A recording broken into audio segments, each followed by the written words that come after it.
Crossover Targeting Podcast. I'm your moderator, Ella. Tonight, I have a very interesting guest. He's a very charming man.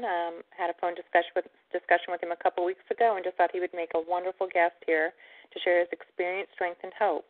Before we get to that, if you're new to the call, please stay on and we will get you some additional support, some additional TalkShoe podcast numbers, and some helpful links and websites. This is a solutions and educational-based podcast, but the views and opinions of my guests are not necessarily my own personal views and opinions. My goal is that everyone can obtain something out of tonight, especially a feeling of empowerment. If you have any suggestions for the call or the show, or comments or questions, especially if you're in need of additional support, I can try to connect you with some other people in your area. Please don't hesitate to email me at tiangel2016@gmail.com.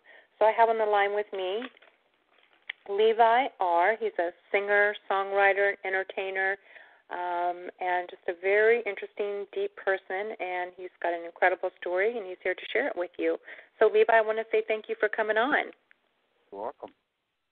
Anyway, so maybe do you want to tell a little bit more? I know you've done other things as well. You've held interesting jobs, you've traveled a lot, and you've kind of led a free-spirited life. So would you like to share with the community a little bit about that? Sure. It was a little too free-spirited.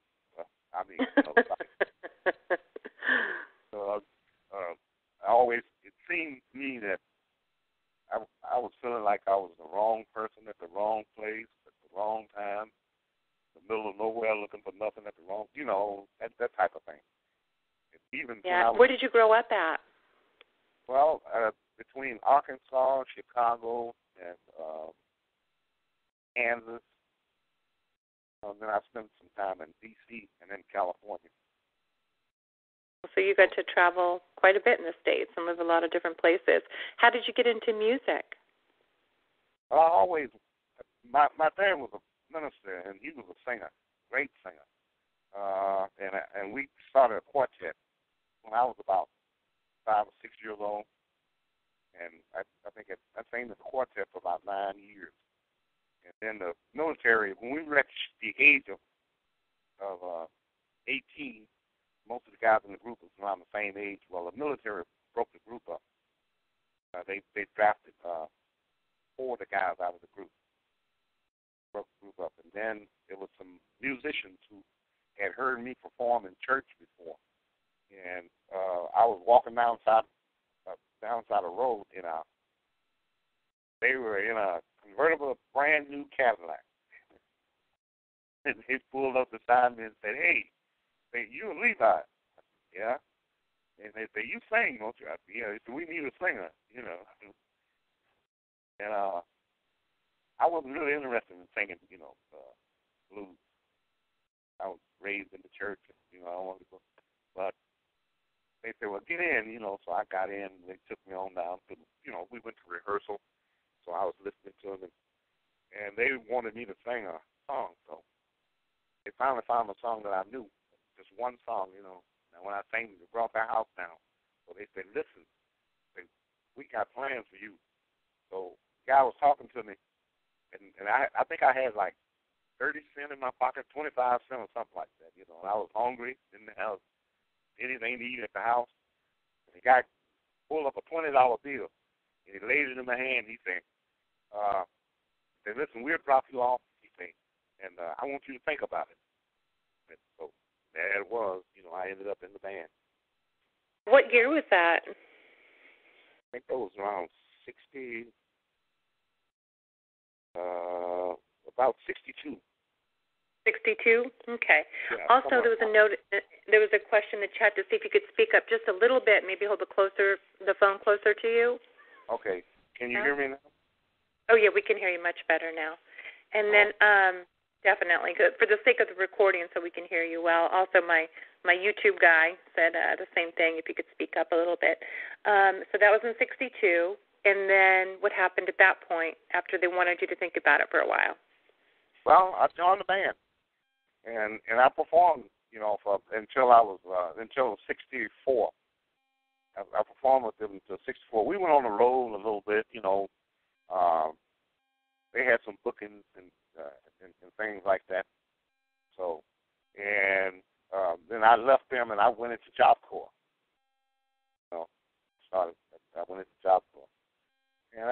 I got to do quite a few things in Job Corps. But, you know, the thing that really gets me about life is that when people, I've met a lot of people, all kinds of people, and they tend to, everybody wants to identify with you. And if you, I mean, they'll start asking you questions. Where are you from? You know, what's your name? Where were you raised? Or where were you born? You know, do you go to church? What is your church? You know, so people will do that. And when they find out that you're kind of different, that's when I think some of that stalking and all this other stuff gets started. Because, I mean, people don't really appraise and therefore they don't really appreciate, and they don't really understand, you know, like other people are different and they're supposed to be different. They should be different, you know. And I think that is really one of the starting points of this stalking thing. People picking at you, bullying, and all that stuff. But, right. But you know, like I say, when I was writing those love letters for all my friends, you know, like in high school.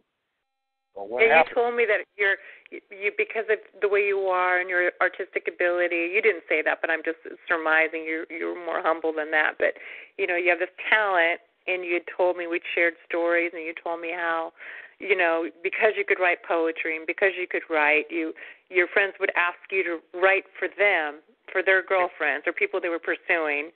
Right. And you know, like all my buddies in school, they would be having trouble with their girlfriend, you know, and they would come over to me and say, listen, they would explain the situation to me. So I'd look at it and I'd say, okay, see, you want a letter that says this and that, and I'd say, yeah, that's exactly what I want. Hey, man, you got it, you know. So I started writing.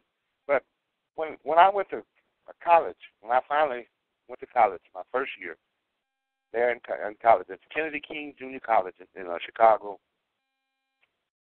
I wrote some essays, and the teachers was telling me about doing journalism. But I think one of the reasons why that I was writing was because it was the only way that I could really, really express myself. You know, it's like, because if you try to talk to people, you know, you end up talking at them, they end up talking at you, you know, and so for that reason, I think that I was harassed. I think I was always harassed because of that.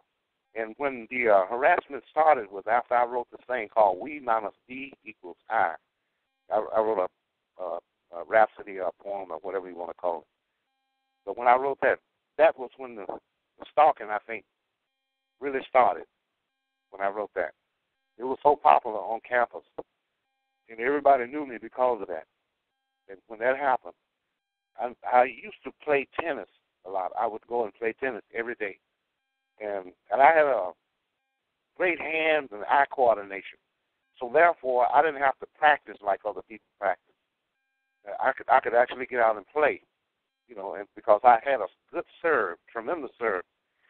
And I always had control of the ball. I could hit the ball just about anywhere I wanted to without even working on it. You know, it just came natural. Okay. So when the stalking started, someone was going into a place when I wasn't there, and they was putting chemicals all over the place. They put chemicals. They lined the commode. They put chemicals on the pillow, and what happened was that I noticed that I always had a ringing in my ear, and my hair was falling out. You know, like when I wake up in the morning and I look on my pillow would be full of hair. Then when I moved, it stopped for a while, and then it started again. And then I noticed also that when I was playing tennis, I was losing my coordination. You know, like I couldn't hit the ball, like, and my eyes was always real red, and I had it ringing in my ear, and seemed like I was in a daze. You know what I mean? Yeah. And I think that was when the thing really started out. And so I moved again and again, and it followed me. But like it was. What year was that? What year was that, Levi? That was in 60. Approximately. That was in 69 through. I'd say 69 through 70. I guess around 76, 77. It off and on, like it would follow me off and on. And it really got bad, and I think in around about, well, it really got bad in 76. That was when I left my ex. That's when it really got bad. And had you heard, did you know what this was? I mean, because back then they didn't have the Internet. So what did you think was going on? I don't know. I was really thinking, because I had wrote that thing, we minus D equal I. I was thinking that it was the government. And at that time, I think, like you had the Black Panther, and you had a lot of those other people that they were harassing and following and doing things too. So I was saying to myself, I said, well, they probably think that I'm a member of a gang or something, of some kind of gang or something. But I was being followed. What would happen is that I would be going somewhere, and then I would see a car, and I wouldn't even be thinking about it, And then I'd say, I keep seeing that same car. I keep seeing, like, doesn't matter where I go, I kept seeing that same car. And, well, maybe 2 or 3 different cars, but I would keep seeing these cars real often. And so I questioned my landlord, and I was asking him about, I needed to change my lock. So I changed my lock. Didn't do any good, though. It continued to go on, yeah. And were you really concerned? Were you paranoid? Did you tell people around you or people that were close to you? No, and I'll tell you what happened is that there was a few people that I told about it, but what was really happening was that I could walk up. It would be a crowd of people that I knew, like my classmates, and they would be in the hallway or in the cafeteria or somewhere, sitting around talking, and I could come up, and they would leave. Like the conversation would change.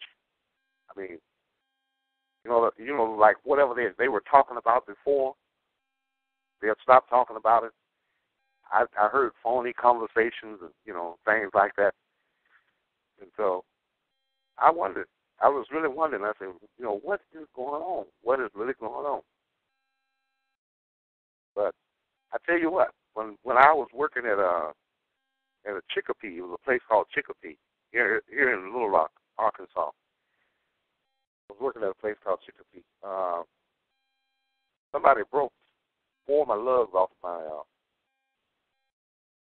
car, off the wheel. And they knew that I would take the freeway every day, like going back home or whatever. But they broke 4 lugs on there, and I didn't know it. And when I hit the freeway, well, my front end started, jagging like from side to side, like woof, woof, woof, woof, like that. And so I pulled over and I looked down, and that's when I saw that. So I creeped along and I went to the tire shop. When I got to the tire shop, the guy looked down there and he saw it. He said, "Man," he said, "somebody's pretty mad at you, Yeah. It's a few weird things that happen. So, but they are great at picking locks, and they are great at following you. They're real good, and you would be surprised who they really are. I mean, I'm talking about respectable people who are really, really tied up heavy in the church. You would really be surprised who would be doing it. and one of the things that make it so bad is that, it's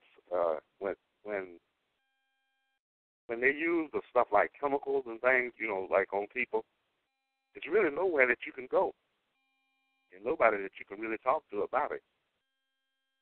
You just have to try to figure out what it is, what you're going to do about it, and keep on going. Yeah. And then in the 80s I think it was, in my house we had the Internet in the 80s because of my father's work, but eventually, because of the Internet, you found a group of other people. You found a group of, other people going through what you're going through. Yeah, that's true. It's true. I mean, the Internet, it has its downers, but it also has a lot of good things about it. Yeah. Yeah, and I'm really, because I don't think that anything like this here could ever really get out and for people to be knowing about it if it wasn't for the Internet. The thing that makes it so bad is that if something like this is happening to you, and you know that it's happening to you, and you try to explain it to someone else, it kind of puts you in a bad situation. I mean, then you're going to end up having to try to vouch for your sanity. Like, people are going to start saying, now, there are people who know about it.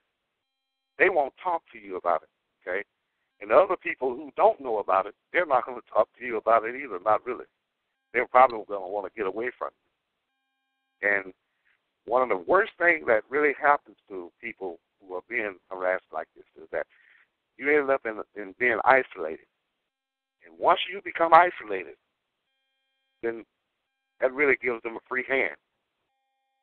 I mean, I have lived in places where when I go to work and I come back that evening, I mean, someone has been through everything in my house.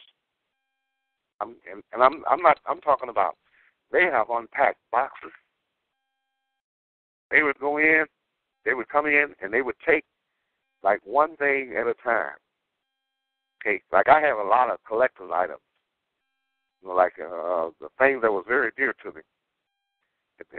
They were just mean, it was just mean and ugly. But they would come in and they would take one thing at a time. I had record players, boom boxes, a lot of things in music.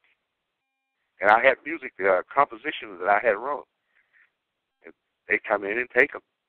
But I would never hear anything about it, thereafter. I never heard anybody try to record it or do anything, like that with it.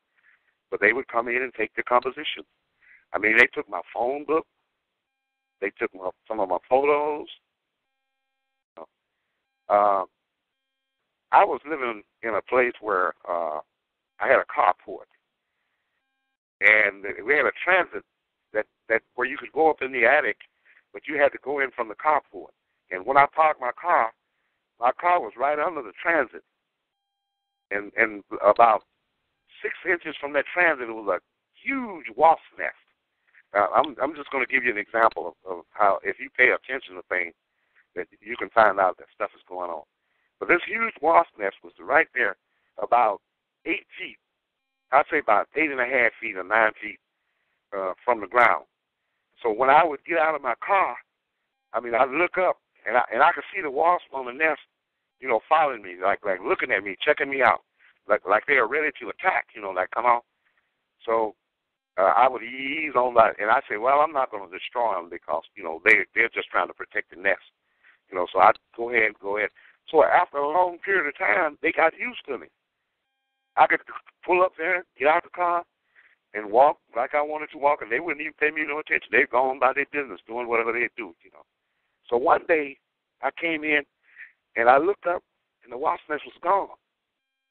And I had seen it that morning when I left out. And I was standing there looking. I said, wow. I said, what happened? What happened to that? Where did it go? So I'm looking around, and I couldn't find it. And I didn't see any wasps on the ground. But I know if anything came to move that nest, they would have to destroy those wasps, and they would have been on the ground everywhere. But I didn't see the nest. I didn't see anything. And so then I started looking at the transit that goes up in the attic, and it goes right up over where my desk was, and I would be on the computer and things like that. So I knew that someone kept breaking my code, like on the computer. And so I found out that I was being watched. I don't know if they was doing it from above, from up there, but I never did find out. But someone came in and destroyed the nest. So I called my landlord. I said, did you come over here today? He said, he sounded nervous. Oh, no. Why would you ask me a question like that? I said, well, somebody's been over here today. I said, but are you sure that you didn't come over? No. Okay. But I don't know, like the people tend to know me. Like everywhere that I would move in the city, wherever I go, people tend to know me.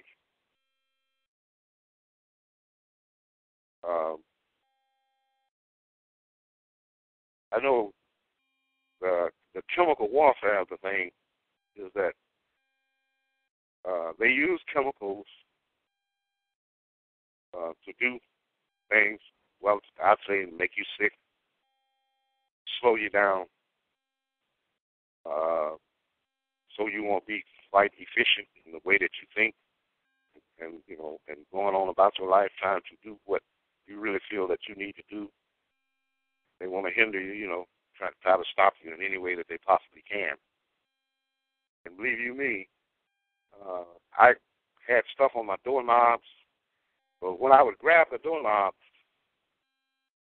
the skin on the front part of your hand, the skin in your palm of your hand is thicker. It's very thick. But the skin on the back side of your hand is much more tender. But what was happening was that I kept grabbing the doorknob, and my hand started peeling on the side, like on my pinky, where your little pinky is. It started peeling. I'm talking about real bad, like peeling. And but that's what happens, is that they do use chemicals. They do use them a lot. I mean, they purge them in. They will purge them in on you. And they have people who work in utilities, people that work for the utility companies, that set up certain systems as to where they can do it. I think it's probably done by some kind of remote control. It's very common these days. You can do remote access. I can actually do it on my daughter's phone. So, and I know people have remote access to all my electronics as well. It's not difficult these days to do it. Yeah. But it's been going on for some time, because the people are very good at what they do. They're very good, and we are amateurs. We are the prey, and we are amateurs. We don't even go. We don't have any idea as to what they are really doing. Not really. But when I worked at Vulcan Chemicals in Wichita, Kansas, being a plant operator, being an operator in a chemical plant, and we were manufacturing stuff like acid, H2SO4, sulfuric acid, HCl, hydrochloric acid, and this stuff was at full strength. In fact, it was so corrosive that if you put it in a metal pipe, it would eat its way out of the pipe. There was no metal that could hold this stuff. And it was full strength, see, because when they ship this stuff out, it would be diluted hundreds of times, But when we manufacture this stuff, we produce it. Well, it comes out, that stuff is strong. And if you get one whiff of it, if you just inhale one time, you're dead. So we have a lot of leaks. Sometimes you would have flanges and pumps and things like that would leak. But it was a 2.5-year training program. And this was how I realized that it was chemicals that was being used on me, because some of the effects. Now, what happened, they trained us for 2 years. We had the instruments and things that we could go out in the yard, and we'd walk around, and we could detect leaks with instrumentation. Okay, but what happened is that our supervisor made it clear to us. He said, listen, these instruments are very good, but they don't compare to you. He said, you are the most sophisticated instrument that we have here in this plant. See, you can detect a leak way before these instruments can. See, if you have a system within your body as to where you can. And he explained it to us. Said, listen, your eyes will tell you when you come in contact with some foreign body or some kind of chemical or something. He said, you watch your eyes. He said, your nasal passages will become inflamed, or you would just blah, blah, blah, blah, you know. He was explaining this stuff to me. And all the things that he had explained to me, like when I would come home some evening and I would walk into the place where I was renting to live and where I was residing, wherever I was residing, I would get those symptoms anytime. I mean, my colon would swell so big until I had to unfasten my pants. So using chemicals is one of the things that they do real well. Did you ever get tested? Did you ever go to the doctors and they were able to confirm any of that? That's a good question. That's a good question. But let me tell you what happens when you go to the doctor. You explain that to a doctor, and they'll sit there and they'll say, well, why do you think that someone would do this to you, or what, you know? And they think that you need some kind of mental help. But then, if you convince a doctor that they should examine you for that, but they don't know what they're looking for.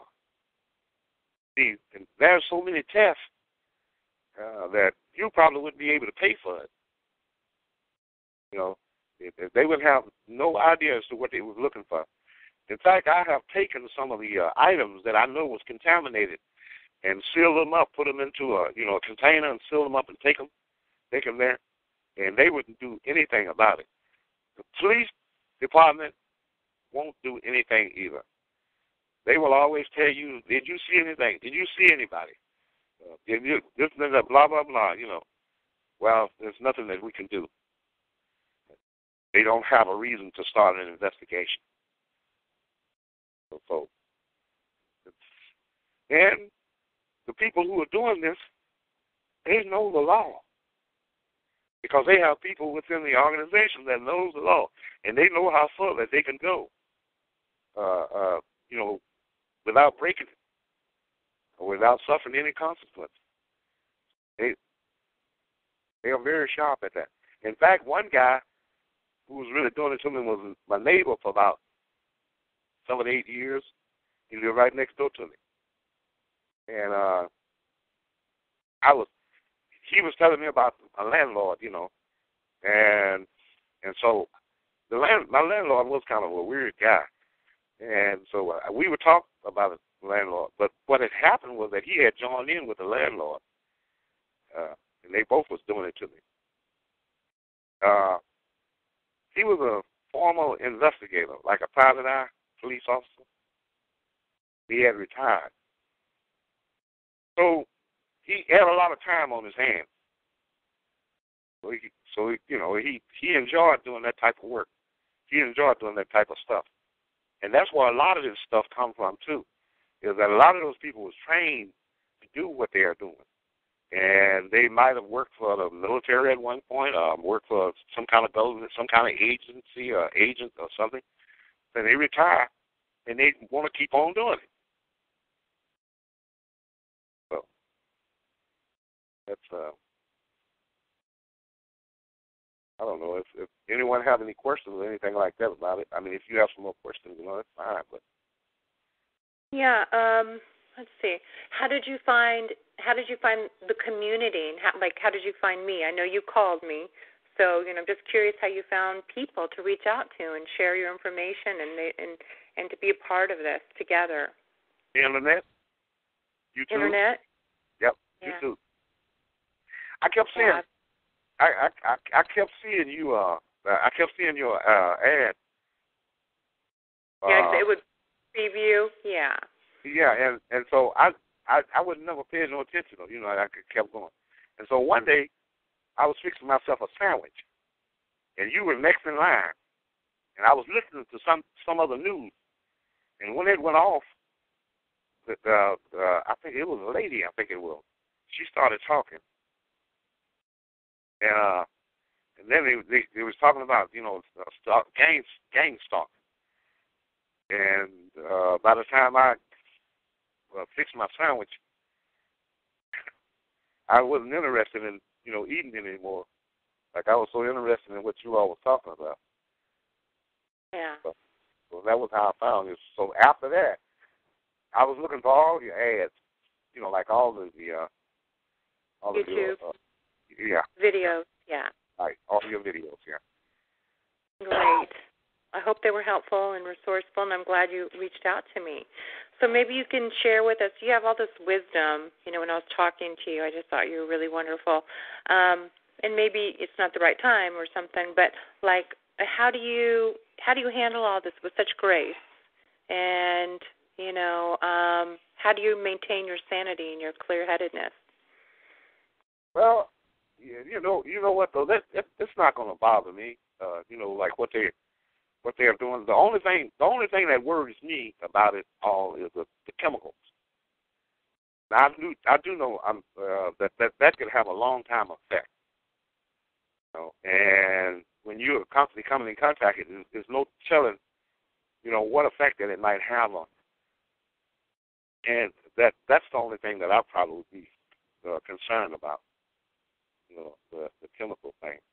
And believe you me, they do use a lot of chemicals on people. You have a good point. Even I remember when I wasn't feeling well once and I was trying to get checked out, I realized they have to have an idea what they're looking for as far as chemicals go. They can check arsenic, they can check all these different things, but there's, I don't even know. I have a chemical scientist on here. I should have him speak up how many chemicals there are that can create an ill feeling in a person, And sometimes it could just be something in your house. There's radon or something like that. My husband was thinking it would be radon, And so you're right. They have to know what they're looking for. You have to give them a general idea. And the thing that's so bad, if you catch somebody who's real sharp in chemical, like they're chemists, something like that. If they're really sharp, I mean, they can go into your kitchen and fix up some stuff that will mess you up. You know what I mean? I'm talking about regular household items. So the machine that the people in the lab have, they could be looking for something, they wouldn't have any idea as to what. And they could go right on the top of it thousands and thousands of times and never see it. But now, but if they can check something, there's ways that they can find out, if someone is being chemically harassed or treated or contaminated or something like that. There's other ways that they could do it.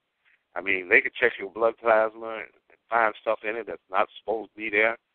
They can, it's a lot of ways that they can do it, but it's hard to find anyone who would take the time to do it.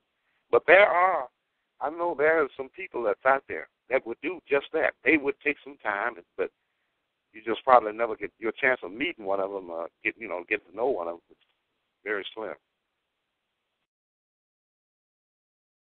They are so few. Yeah. And have you been able to talk to some other people in the community? Because if not, I can put you in touch with some people. Oh, that would be wonderful. Okay, good. I have a couple people in mind then. So at this point, usually I have some more questions. Let's see. Okay. Well, I think that's about it. How about people around you? Are they supportive? I know I kind of asked that question earlier, but do you have any people around you right now that are supportive of you and believe you and support what you're going through? No, because, at one time, I would talk to people about it. But, like I would pick and choose certain people that I would want to discuss it with. And it didn't really work out too well, doing that. And so I just kind of keep the stuff to myself. But I've always been like a person who kind of stayed to myself, a lot. I spend a lot of time by myself. It's not that I'm not sociable, because I love people. I love, but it's kind of hard to be close to people without them trying to stir you in a certain direction or try to control you, or something like that. It was something that I wrote one time. I said, "Oh, how I wished I was a fool, so I could not see how I see, because it caused me to blow my cool and not be how I wish to be." So a lot of time people let's see, what was that? I said, "I see no man here who really wished to be my father, my brother or father, and I've seen no woman who really wished to be my sister or wife, but I only see headless and heartless creatures who subconsciously wish to rule me, to bend me, and to make me a toy soldier or something without a cause." But, that was the bitter years, the years that I was in rebellion. But I come out of all that stuff, I don't even want to go that route anymore. So I have a few friends. I say in my lifetime, I've met about 4 or 5 people that was really my friend. They will always be my friend. But most people, I don't know, just never really worked out. And so I guess there's something wrong with me. Or it's part of targeting too. People can talk to them, and it may be, maybe just that you're kind of a more, what's the word I'm looking for? Kind of a person who wanders a little bit, and you're kind of this free-spirited person. But a lot of times with this type of targeting, you probably heard on some of the videos that they approach people, and say whatever it is they say, So that's something to consider. It's not necessarily the case, but it is something to think about. Yeah. Okay. Well, thank you for this portion of the interview. What I'm going to do now is open up the floor to questions. So I'm going to start at the top of the board, and if you want to make sure your question's heard, just get here kind of earlier, as early as you can, because that'll make sure your question I can get to your question. So I'm going to, and star 8. If you have a question, star 8, and when I get to you, I'll say your state, and you'll hear a prompt telling you you're being unmuted, just so you know. Okay, I'm going to start with Matthew. He's at the top. Hey, Matthew. Hi, Ella. Hi, Levi. Hey. Hey, it's really great to hear when people like you reach out and join the community, people who have strength and people who are good people. I can definitely hear that about you.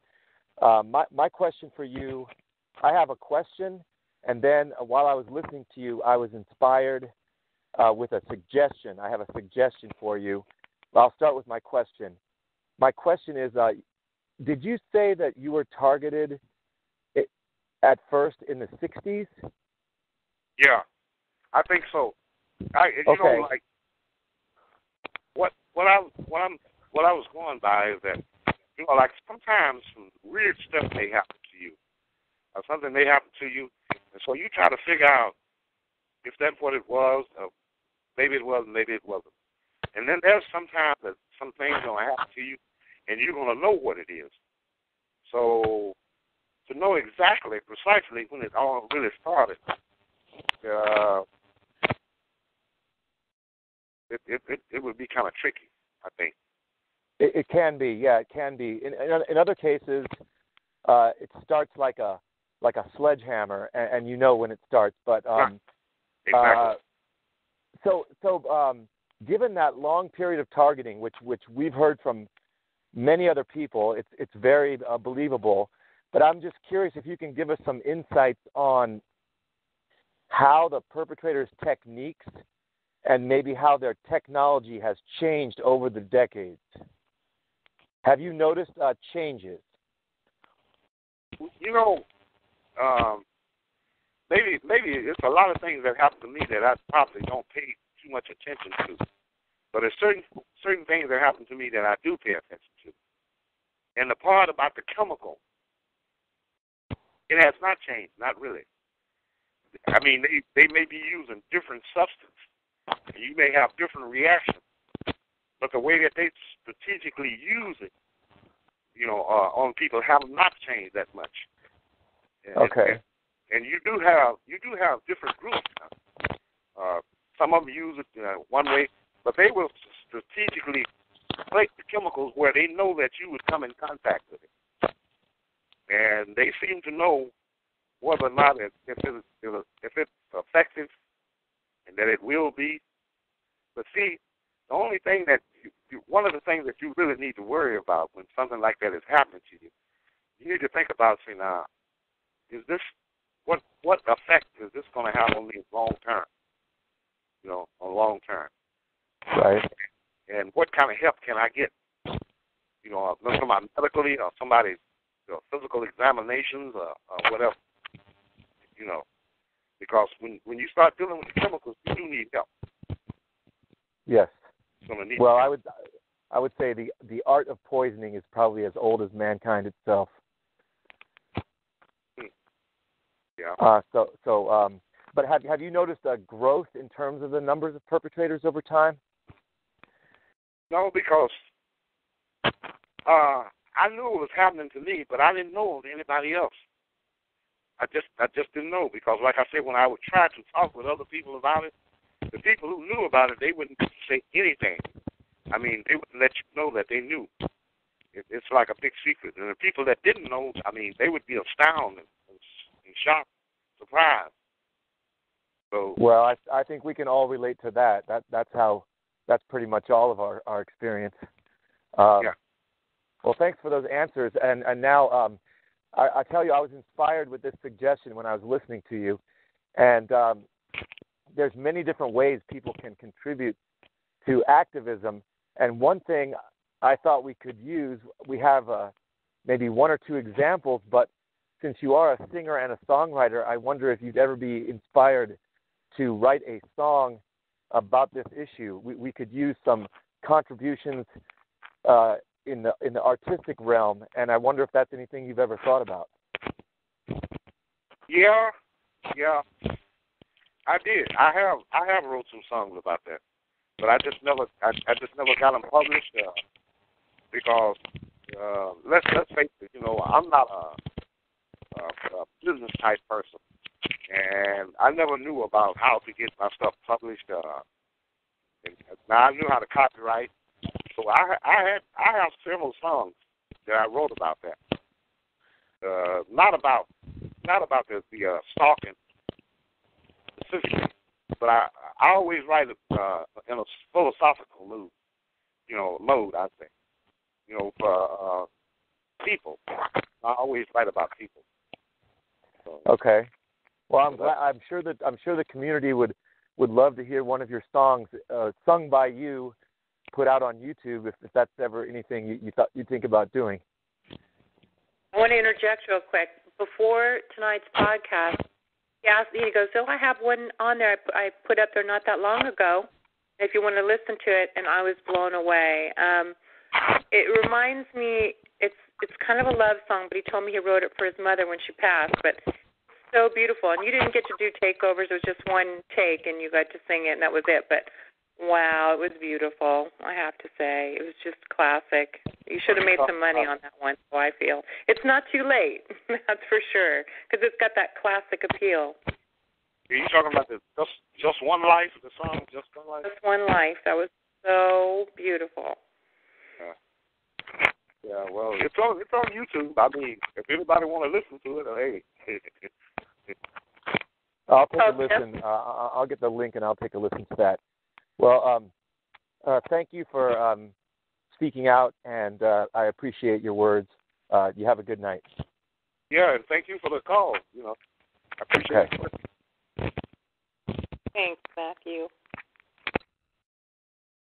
Okay, he had some disturbance. Yeah, so if you want to hear it, you look up on YouTube, Just One Life, Levi, and it should come up that easily. So. Levi Rawls, R-A-W-L-S. A-W-L, yeah. It was really beautiful. I was really blown away. Okay. Do you ever experience... Go ahead. Go ahead. I was going to ask, people are asking, have you ever experienced, like, electronic sexual attacks? Like, do you experience electronic pain, like from electronic harassment? I don't think you do, but I just thought that was a question in there. No, I've never dealt with anything like that. Yeah. I tell you what, though, they used to put stuff in my car. They would do that. And the thing that really surprised me, though, about all this is that how good they are with locks. I mean, you can lock stuff up and it don't mean anything. Yeah, you're right. It means nothing. I mean, I was talking with a locksmith about it. I said, "Can you fix a lock that cannot be picked?" And he looked at me and laughed. He said, "No." He said, "There's no such thing."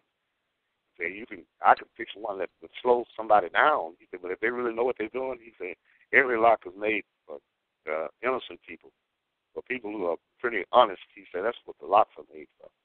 But if a thief really somebody want to do something, there's no such thing." Yeah, I've heard that too. They said but this is something scary. They say one of the best deterrents, the number one deterrent, but this is usually for thieves, not in our situation, is getting a big dog. They do not like dogs. That's true. And the thing about dogs is that if you have a dog in your house and somebody come in and you don't have a sign on your front door saying beware of dogs, something like that, somebody come in, I don't care if they break in. If they pick your lock and come in your place and the dog get a hold of them, and they could take you to court and they could sue you for everything that you ever dreamed of. That's appalling to me. That is appalling. If someone breaks in your house and they can sue you, that is, I only use this word when I'm super appalled. That's disgusting. I just can't even believe that's a possibility in our country, that a thief, only in America does a thief have rights. Yeah. Well, no. my brother spent 11 years in prison because he took a guy in, and the guy lived with him for a certain period of time, and so he found out the guy was stealing from him, so he put the guy out. The guy came back and broke into his house, and my brother shot him, and he got 11 years for that. The guy broke in. He kicked the door in and came in my brother's house, and my brother shot him. There's misinformation if someone breaks in your house that you can legally shoot them, so it's a little confusing. Well, what happened, the guy, after he shot the guy ran out of the house and fell dead on the sidewalk. Oh, so there was no proof that it was inside the house. Let's see. Yeah, they proved that he was in the house. That was proof of that. But when my brother shot him, he was running away. He was running away. Yeah. But he was still in the house when he was running. He ended up. Someone said in the chat room, because I spent a lot of years in Texas, and in Texas, yeah, they don't. You can shoot someone. They come on your property. You will not get in trouble. So yeah, I guess it's state to state. So, okay, you ready for another question, Levi? Sure. I'm coming to Peace Player. Hi, Peace Player. Hi, Ellen. Hi. I just wanted to thank Levi for coming on and sharing his story, and tell him I'd be honored to be his friend, and I would exchange emails and phone numbers if he'd like to. Thank you. Yeah, just email me, Peace Player, and I will, get him your information in email or whatever, vice versa. So I think that's very nice. And thank you, Levi, for sharing your story, honey. Okay, sure. If there's anything that I can do in any kind of way, for people, I would do it. If it can help. Okay. Thank you. Thank you.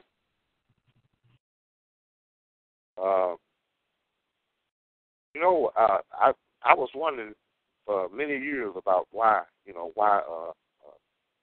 people are doing, things like that, like they're stalking and stuff. And I just never really figured out in all my life, all the people I've met, all the things that I've done, why people hate so much. Just hate. And it never, because it is worthless. Hatred, it is worthless and it is insane for anybody to hate anybody for any reason. And normally, things that people don't understand, they tend to look at it as being crazy or stupid or silly. But I used to write stuff about the way people judge other people. That was a guy, we call him Bunyan. We was when I was a kid, I say about in my teens. So Bunyan, he kind of acted as if he was kind of off in a certain way, like he wasn't all there, like his elevator didn't go all the way up to the top floor. So everybody was critical of it. But the guy was really smart in his own way. He was just so different from everybody else. And people just really kind of, misused him, mistreated him, because of that fact. So Bunyan and I really became good friends. And he was a friend. He was really, truly a friend. And he had his worth. I mean, some of the guys was a genius at math and a whole lot of other things. They could do, they could build things, but Bunyan could do none of that. But he still had his word. Whatever he saw, or whatever he believed, he would tell you. And it wouldn't do him any good, but he would still tell you. And I kind of looked at that as being, worth something. And it was worth a lot. But he had his own way of doing things. And it was very different from everybody else. And, and some of this stuff in stalking and this gang stalking and stuff like that, I think it kind of gets into that too. When people see somebody that they can't control, they don't feel like they can run your, control your life or ruin you or do something to you, make you feel bad, or try to pull you down, make you turn on yourself, I think they look at that as being power because they don't know any better. It's kind of like Monahan, Senator Monahan told a news reporter one time, this guy was young and he was in Monahan's office, and every time all the big politicians would come into Monahan's office, they would have a meeting, and they would leave. So this guy had to write the thing up and send it over to the newspaper, all the things that were discussed. And so Monahan was sitting there looking at the guy, and he said, listen, he said, you're intimidated by these guys, these big shots that come in here, and say, you're intimidated by them. And so the news reporter said, no. He said, yes. He said, yes, you are. He said, but let me tell you one thing. He said, you see the things, all the things that they are. He said, you could be what they are. He said, but they could never be what you are. You know what I mean? And so, and that's how I kind of look at that. you know, the people who are doing the stalking stuff, they look at you and they know that they can never be who you really are. You know, the people who are trying to go on with their life and trying to live their life and try to be somebody, be whatever they really want to be, you know. But the people who are doing the stalking, they can't do that. And they don't want you to do it. In fact, they don't even know that. And they're in fear that you might, you might know something that they don't know. But the stalking thing, that's what it's about. It's all about control for whatever reason. About control. Yeah, it seems to be the case. Yeah. Definitely seems to be the case. Sometimes I wonder if they go after you worse if they're jealous of your life somehow. Yeah. I just see, it's like maybe they don't have a decent relationship, they don't have a family, whatever the case may be. I don't know. Sometimes I wonder why they're so horrible and horrifying. Maybe it's just them, but sometimes I wonder if that's the case in some regards. Like you see some of these men that are, because I found a house that was close by at one point. There's no one in the house now, and these were just like one of the guys was he's almost as disgusting as what he was doing, so I was like, I don't know. It's just one of my things I wonder sometimes. Yeah. But it's a shame, though, that anybody could really let themselves get involved, in doing stuff like that. They may feel that they owe somebody else something. Maybe somebody bailed them out of a certain situation, and then they would ask them, say, well, I want you to do me this favor. I want you to stalk this guy, or something like that. But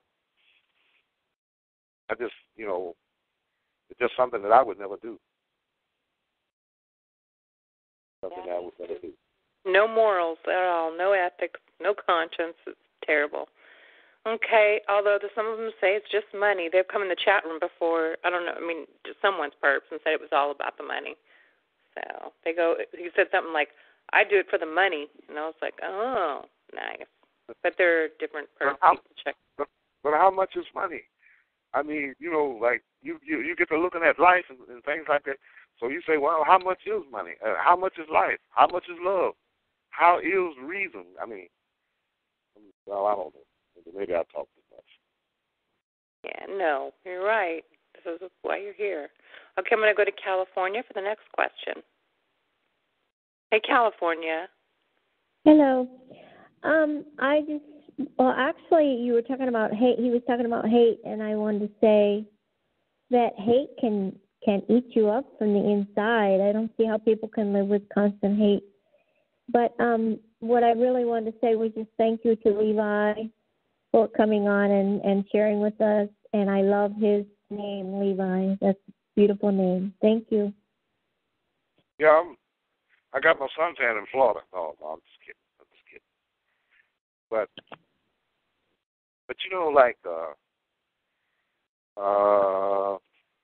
I spent some time in California.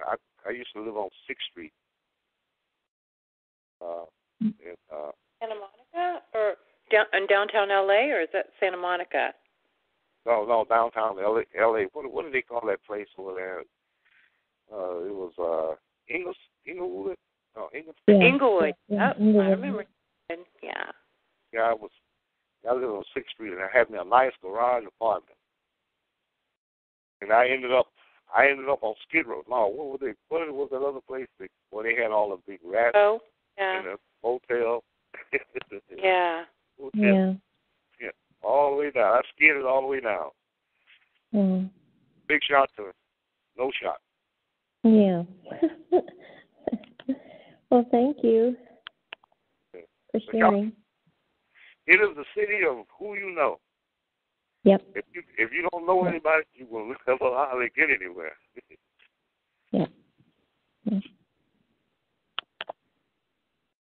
Thank you. Yes.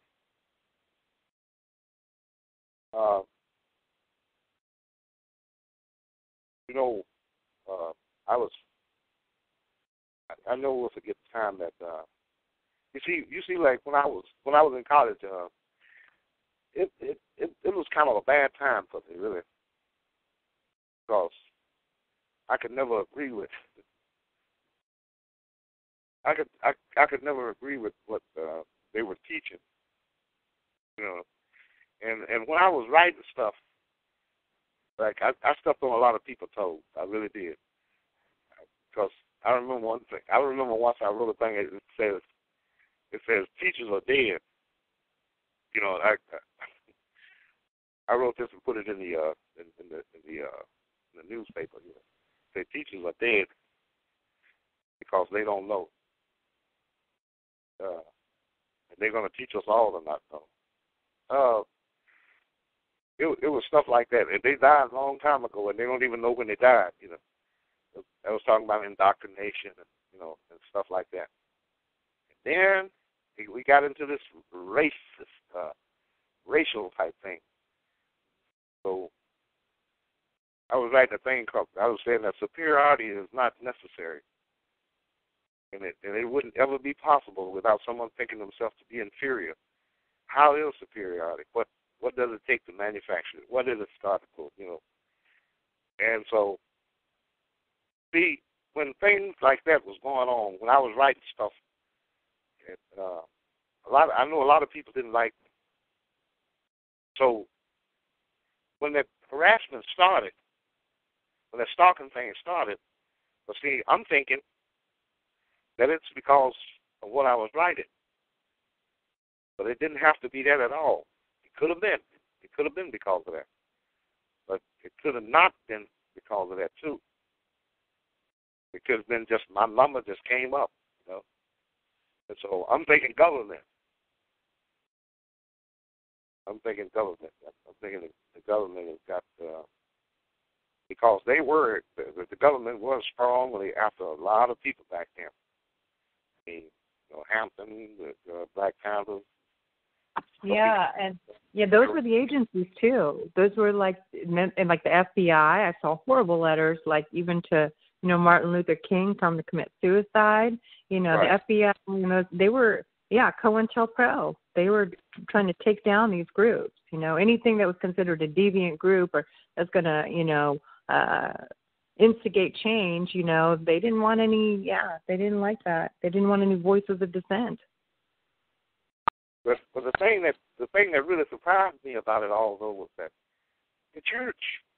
I mean, when I found out that the church was in it too, you know, that really surprised me. Yeah, that can be very, very sad.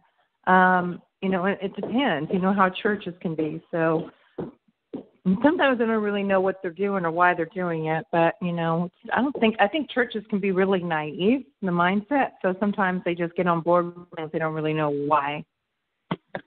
Yeah. You catch it because a lot of those people are very, very ambitious.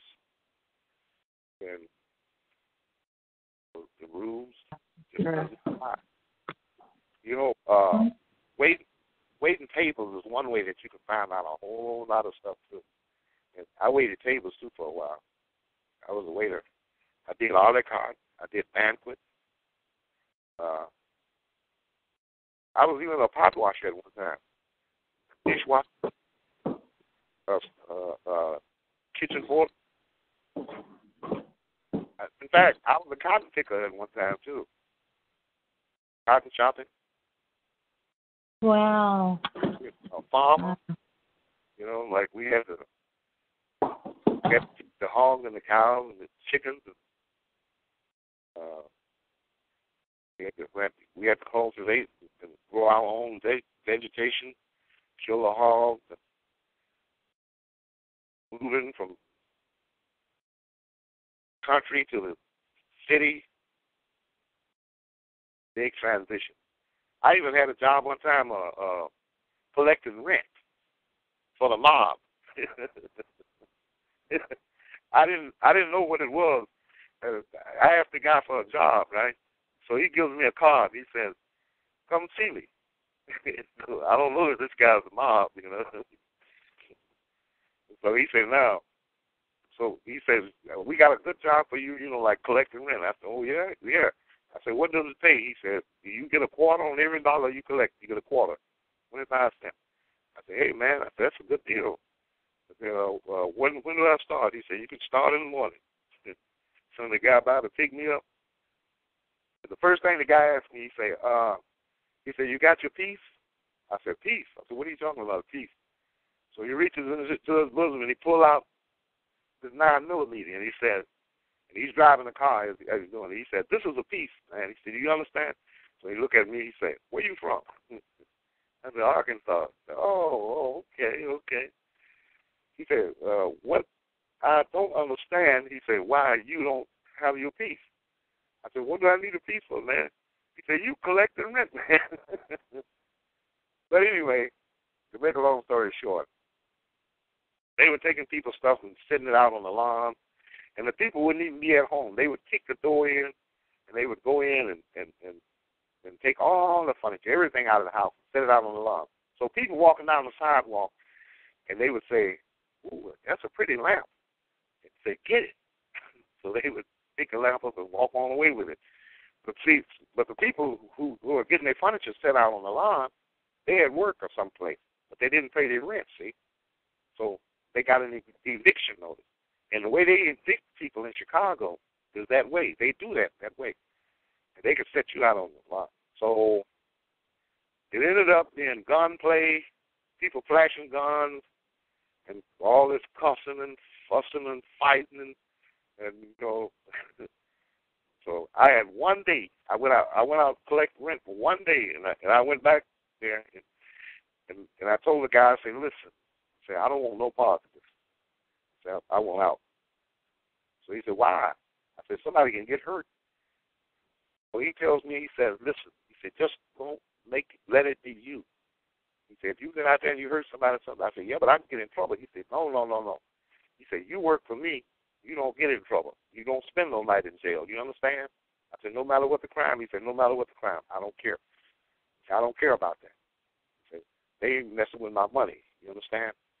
So you do your job, blah, blah, blah. But it was interesting, like I'm saying, like all the things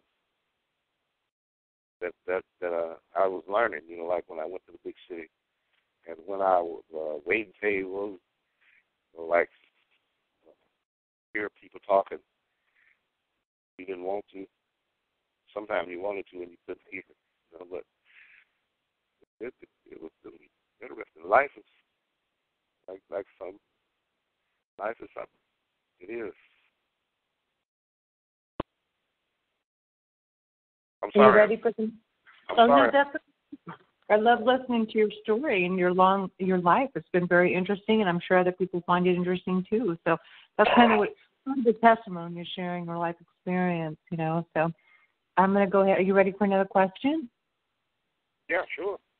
Mm-hmm. Hey, I'm ready for any question. I don't care what it is. If I can't answer, I'll let you know. I tell hey, I can't answer. But, okay, let me go to New York City. Hi, New York City. Peace and blessings, Ella. Peace and blessings. My name is Dennis, and I'm a first-time caller, and I want to commend Eli. I want to commend Eli for his story. I can listen to his stories all day. I've been listening to you, Ella, for a long time, and sometimes you have to be very careful of these things. It could be disinformation. So I'm very, very cautious, very, very cautious. I'm a prior retired law enforcement supervisor, and I've been going through this for 14 years, and I have a lot to add. Eli makes me feel very comfortable, and I can hear the sensitivity and the sincerity in his voice. This program that we're going through is bigger than we think, and the way I've dealt with it is to just say that I'm going to die, and whether it be sooner or later, and I've just accepted it, but it's not right. And Brother Eli here made me come out and commend him. I just want to say to him and ask him in his darkest hours, when things get really, really bad, does he question the man upstairs? Because I find myself doing that. And what brings you to the next day, I should say? Well, you know, I don't look at it. I think it's something more. Now, I'm not saying that there's no God, but I think it's something more to that story. I think it's something that people are not telling. Maybe it's because they just don't know. But my father was a pastor, and I went to church for years and years and years. And I tried to be right. I did the best that I could. But it was just too many things that I just couldn't accept. Now, other people can believe anything that they wish, or that they want to. But I think it's more to the story than where it's been told. So,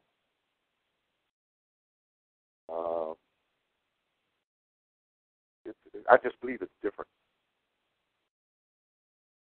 So I don't look to God to help me out of every situation. I don't want to be on my knees begging. You know, I think He gives me plenty. In fact, He gives me too much sometimes. But I think that one of the best things that He gives me is that I can do it. He allowed me that. Grant me that. He allowed me to be able to do it.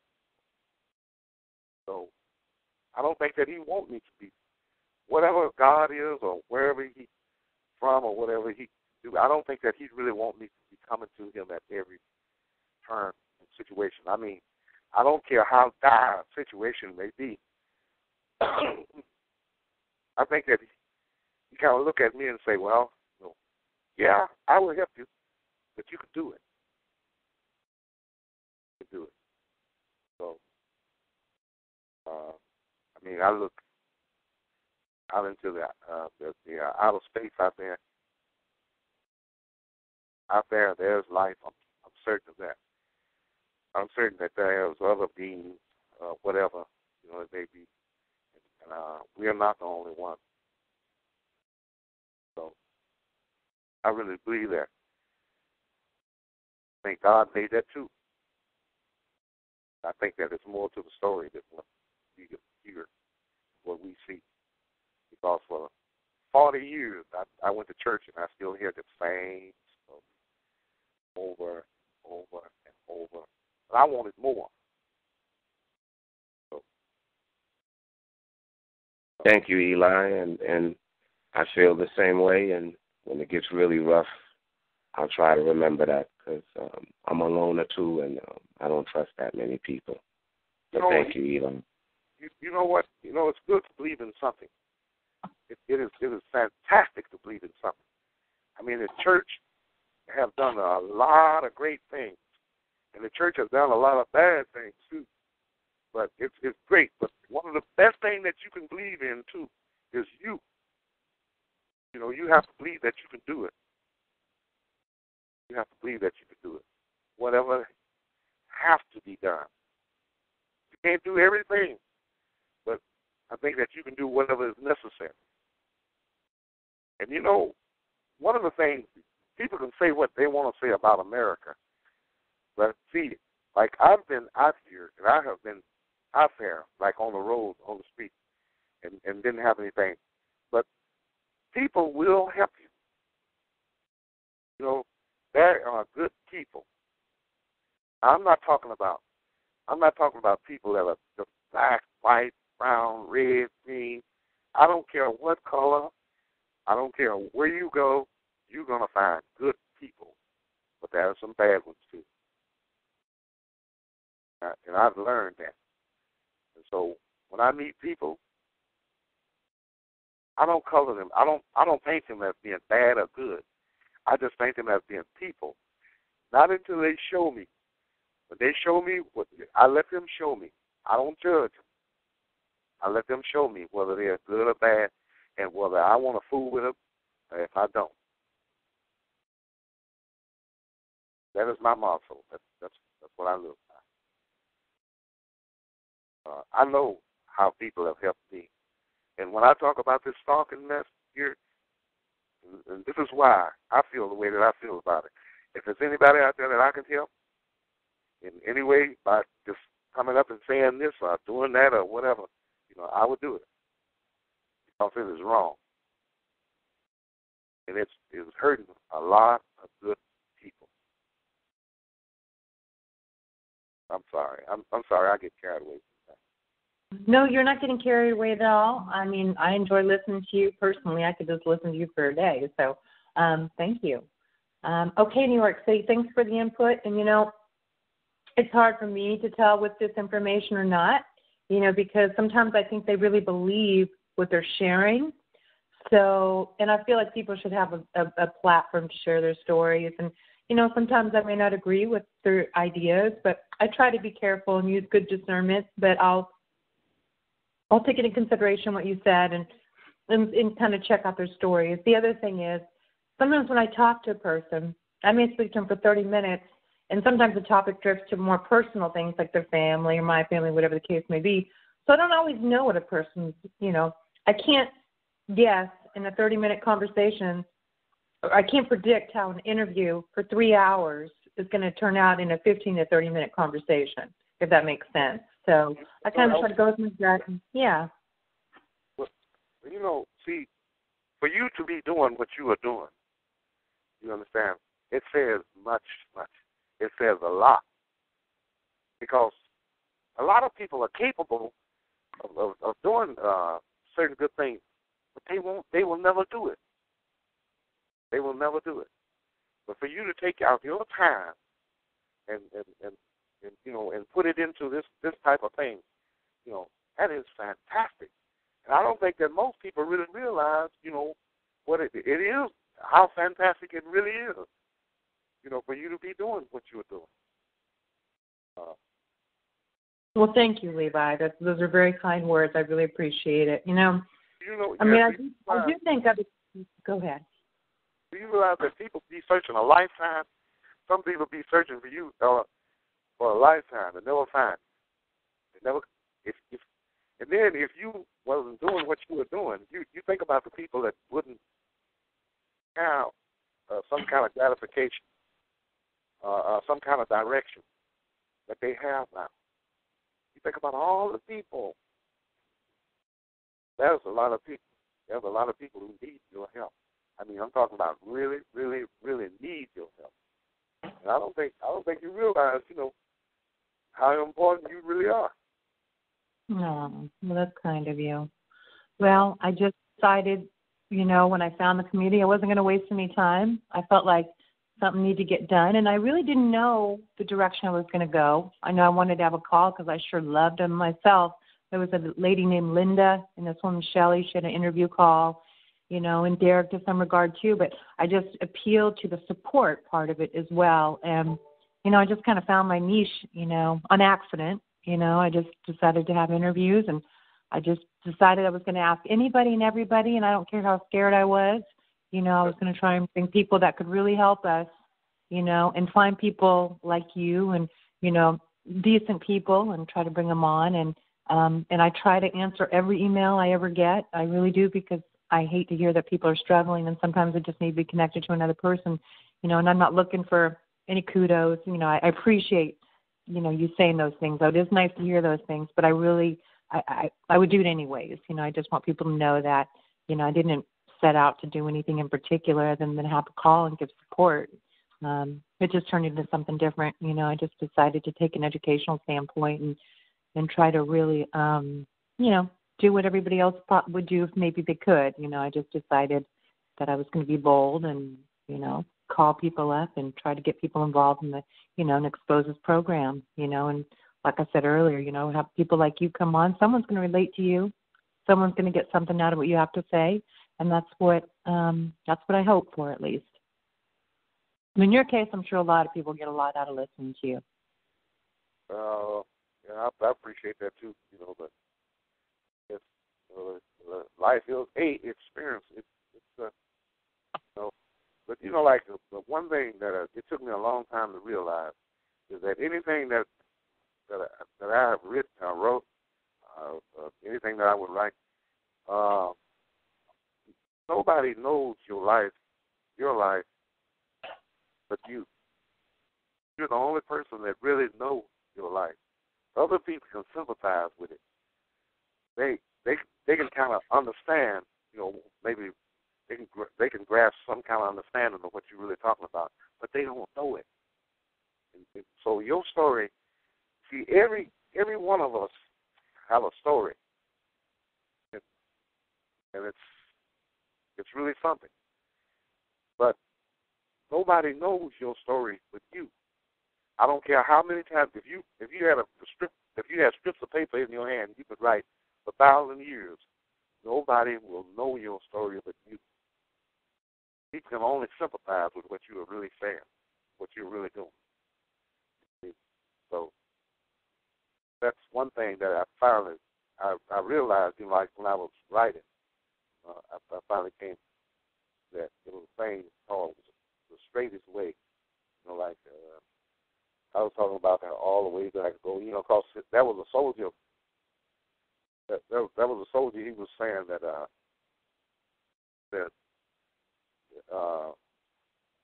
I am the soldier of soldiers, and swiftly I'm moving on. But I'm riding from it into nowhere since the day that I was born. My sword is gleaming at my side, but I have killed its cause, for I wear it wrong. No side is my side, no place is home. I'm the soldier of soldiers. Oh, how I ride this horse I'm on. The horse, well, his name is Liberty Justice. But I would kill even him if another was on. I call the heart from answer the question and keep the truth up on. I call sight from vision. I call the mind from the brain. I call reason from decision. And into pure sanity I pull pure vein. But when he came to the end of all this destruction and all these things that he was doing, this is called a soldier. And he was sitting there looking back.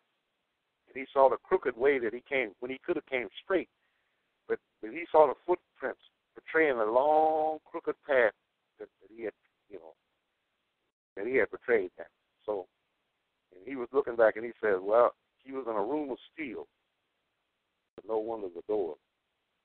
Then he was saying, no man can free me, for no man can see me. No man knows who I am. No man can owe me, for no man can grow me, for no man really gives up. That no man can free me, for no man can be me, for no man's name is mine. He found out that he was a soldier without a cause. All the stuff that he had messed up and all the things that he had did, all the things he had destroyed, he did it all for no reason. He didn't have a cause. Just did it.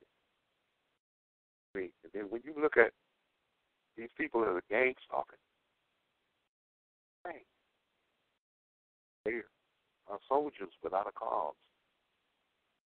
They don't even know what they're doing. They don't even know what they're destroying. And one of the things that really make it bad is that they don't care. That's okay. Yep. That's okay, because people like you, there will always be an L somewhere. Thanks. I appreciate it again. I know what I realized. You talk like a minister or a pastor, and now I know your father did that. You have that gift. Uh-oh. I'm in trouble now. It's a good thing, though. I mean, it's a wonderful thing to listen to. So, okay, I have another person here from New York. Are you ready to take another question? Sure. All righty, let me get to that. New York here. Hi, New York. Good evening, Ella and Levi. I loved listening to you, and I always learn from all of your philosophy and those of others. I wanted to mention you were talking about locks, and I'm not sure that TIs realize, but it happened to me. I thought, I knew padlocks were easy to get into. That's not a problem. That's quick. I had a lot of stuff stored in a friend's safe in an apartment next door to me in a closet. And this is to show you how the surveillance is. They knew that I had put valuable stuff of mine into that safe. They were able, when I was out of the building for a few hours, they were able to open that safe easily and take every last thing of mine and not touch any of his money or anything else that was also valuable. Although my stuff was things, a wallet with ID, with credit cards and all that stuff, which I constantly replace about every other month. But the thing that they did take was the last of my amber from Lithuania, 7 necklaces. Now, they've taken it all. They've taken every last personal, precious thing I own. And there's no way, because I really, truly could not understand that they could get into a safe that easily. You trust the floor safe. I mean, this is a huge monster. But I'm just telling other TIs, when you mentioned locks, that people should know safes with combination locks are not any safer than padlocks. I really want people to know that. There was one other thing I wanted to mention. Of course, it probably slipped my mind. Oh, I know what. They don't do a lot with my mind because for some reason I got so many things going that they can't get to it, I guess.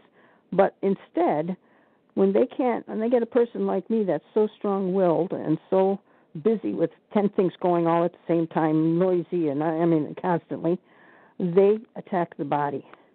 And that microwave burning day in and day out on spots in your body until it breaks the skin and it causes all kinds of craziness and removes the skin. Your skin looks like a reptile skin all over and all.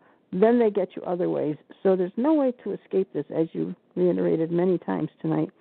There's no way to get away from this. But I just feel so badly that there's so many people involved in this, and I am very optimistic and positive, and I think 2018 is going to be our year. I think it's going to be the year when this is all going to be blown sky high, and I feel strongly, everybody said, oh, forgive people and all this kind of thing, but for how they're torturing many of us 24/7, especially with sleep deprivation for 8 years, I think that they should be punished to the fullest extent of the law. And for, I've read the International Hague documents and, internationally how these things are handled, torture, and life imprisonment is nothing. If they damage you like they've done to all of us, as far as I know, most of us, let's put it that way, the death penalty is not good enough for them as far as I'm concerned. And I just feel so badly for so many people living in cars, and they've made us all broke. That's just a given. But for those that don't have a place to live properly, and right now the wind chill here where I am is 10 below zero, so it's not a good situation. But I wanted to thank you so much for sharing, and I learn a lot from you and others, because that's the best way we can do is learn from others. I wish you the best always, and thanks all for allowing me to talk. Hey, thank you. Good luck. You know what? You're going to be just fine. I'm so damn stubborn. I can't be otherwise. My days just start. I don't know night from day anymore. I really don't. I can't even remember when I last slept. I don't know if it was yesterday or the day before. I can't keep up with it. But I just I live in my life twice as fast as anybody else because I'm not sleeping, maybe an hour and 15 minutes a day. So consequently, I'm getting a lot done. I just keep working. I'm doing a lot of writing, wrote a book, and just keep moving. And the thing is, I tell everybody, get out of your house and don't just sit there like a sitting target, because it's easier to hit you when you're sitting still than when you're outside walking or visiting or gone someplace.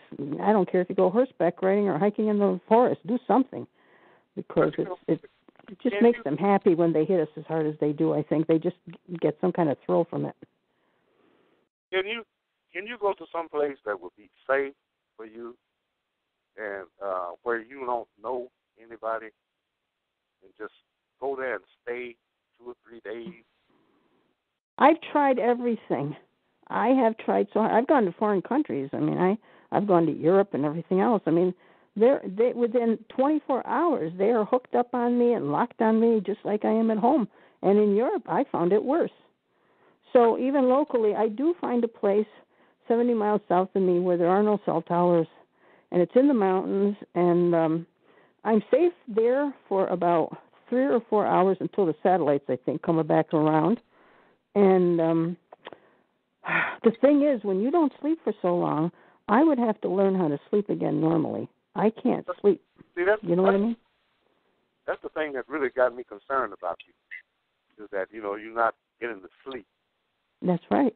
You got to figure out some kind of way to get that. I know, but I haven't figured it out yet. I've been doing this for 25 years.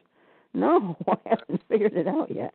No, that's part of their program, And then they knock me out unconscious, constantly in inappropriate times when there are people around, and so I'm always with friends that know what's going on to make sure that, because I really look stupid, and it's really dumb, to be intelligent and doing what I'm doing in life, helping others for the past 40 years, doing everything I have in this world, and then they knock me out in inappropriate times, and then I get written up, or they're trying to evict me because I'm sleeping, and oh Jesus, it's just one thing after another. But as far as the sleeping, I've tried, even in when I get to this place where it's a beautiful surrounding and it's just gorgeous there, and I can't sleep because I can't sleep on demand. I don't know I probably have to go out and exercise or something to get tired, because I can't sleep like you do. You lay down, it gets nighttime, and you get tired and you sleep.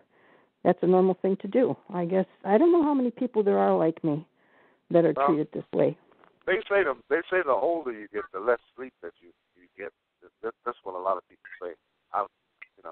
And my father was the same way. He required very little sleep. He never slept more than 4 hours, and they think we have this DEC3 gene where I don't require a lot of sleep to begin with, and that's why I'm still alive today. If I was like you and Ella, who normally require a normal amount of sleep, I wouldn't be living today, I don't think. Well, I don't sleep. I don't sleep that much. I sleep on the average of about I say 5 or 6 hours a day. Maybe sometimes I don't sleep that much. But 5 or 6, they say, is very good. The research I've done on the sleep problem. If you can sleep 5 or 6 hours, you're doing very good for your health. But if you sleep less than 4, then they say you start running into trouble. So I'm waiting for the trouble to set in, because I just keep going like a machine, day after day after day. And it's cold, and I find I'm in a building of 50 senior apartments, so I spend a lot of time outside. And even if it's below 0, I go out because I can escape some of this stuff better outside in the cold. I have found when it snows hard and when it rains hard, a lot of their stuff from satellites and remote locations does not get through as easily. I've discovered that through my own observations. So I try to be outside, and it's a tough thing because Ella knows me, and I'm blind besides, so I have to be a little bit careful, not to get myself into real trouble. But I live in the country. I don't live in a town. I've never lived in a city. I live in the country, like always, and I love the country.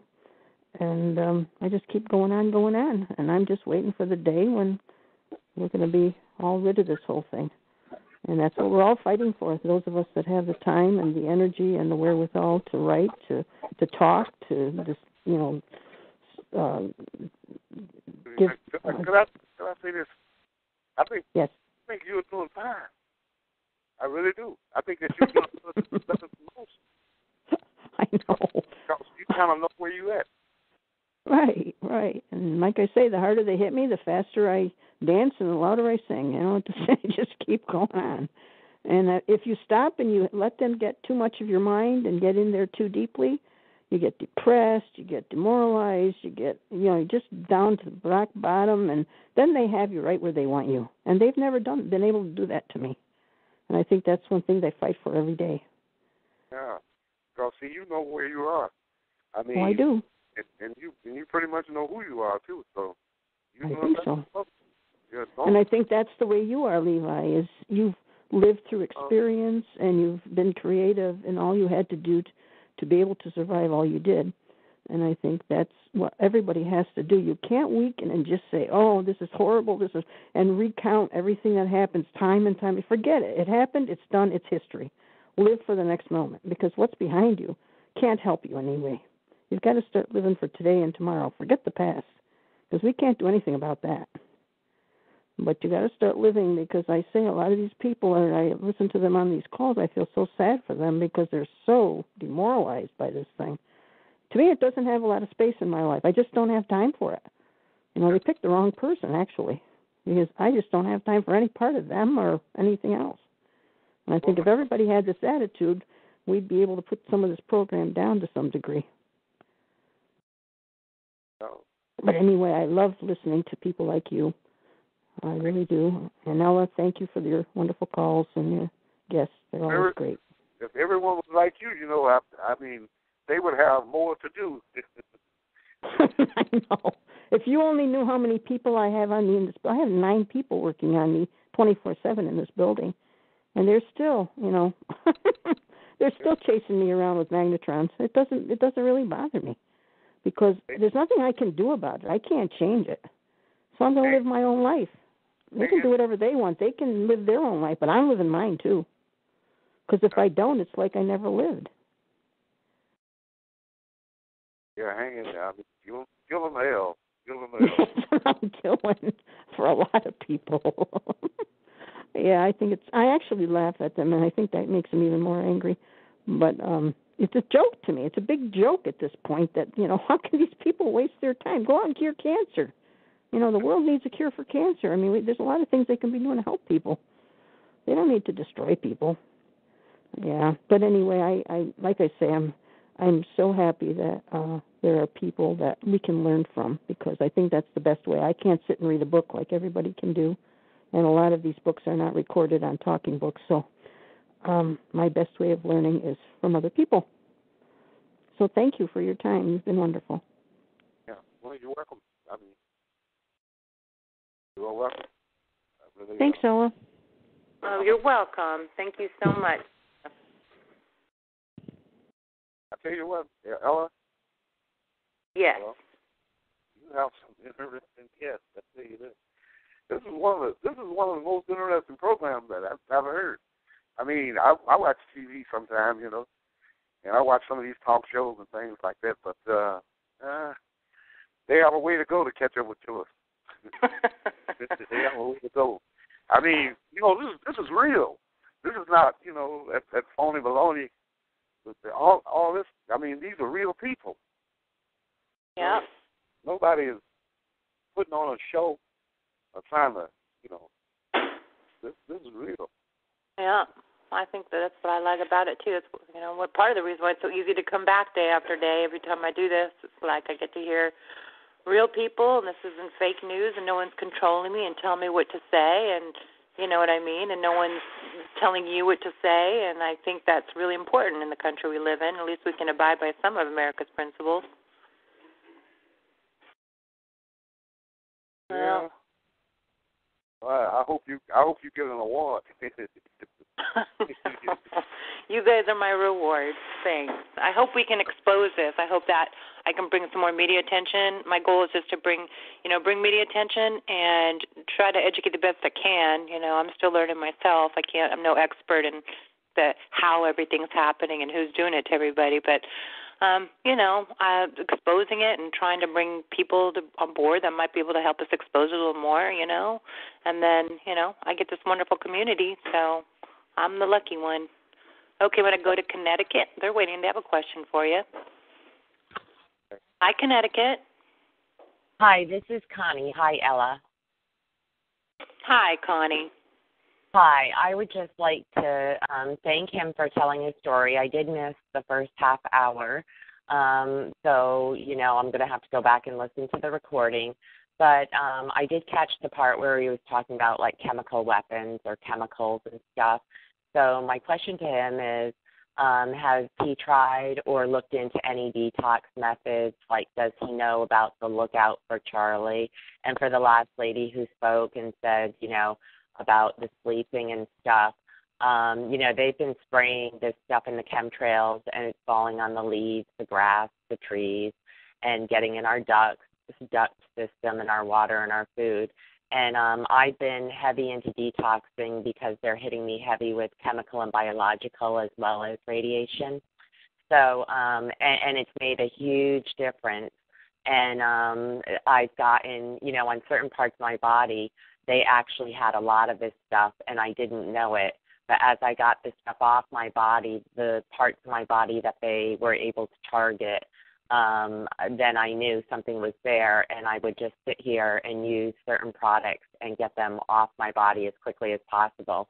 I sleep better. They still target me, but it's not as effective. So my question to, and the other thing is, you speak with, it seems like from your heart and with a lot of depth and insight. And I really think you should consider having your own call, and it would be like an inspirational meeting because you have like, there's like inspiration, in your voice and what you say. But have you looked into detox to get the stuff out of your body, whether it's an ionizing foot bath or, Epsom salts and detoxing inside from the chemicals? Yes. Yes, I used to go to the health store and buy a lot of stuff for detoxification. But what I mostly learned is that when I come in contact with the stuff, I don't stay in it too long. There used to be, I didn't know what was really happening to me, and I would really get contaminated real bad. But as time went on, one of the things that really helped me is that I can recognize it now. But a few things that worry me about that, though, is that sooner or later they're going to come up with something that I won't be able to detect, right off hand. But you really have to watch it. You have to watch your eyes. You have to watch your personality. I mean, you can do things that you never did before. Like if someone says something to you and you get angry all of a sudden, stuff like that. Well, it could be because of the simple fact is that you are being contaminated with some kind of chemical things because it does alterate your personality sometimes. Different stuff tend to have different effects.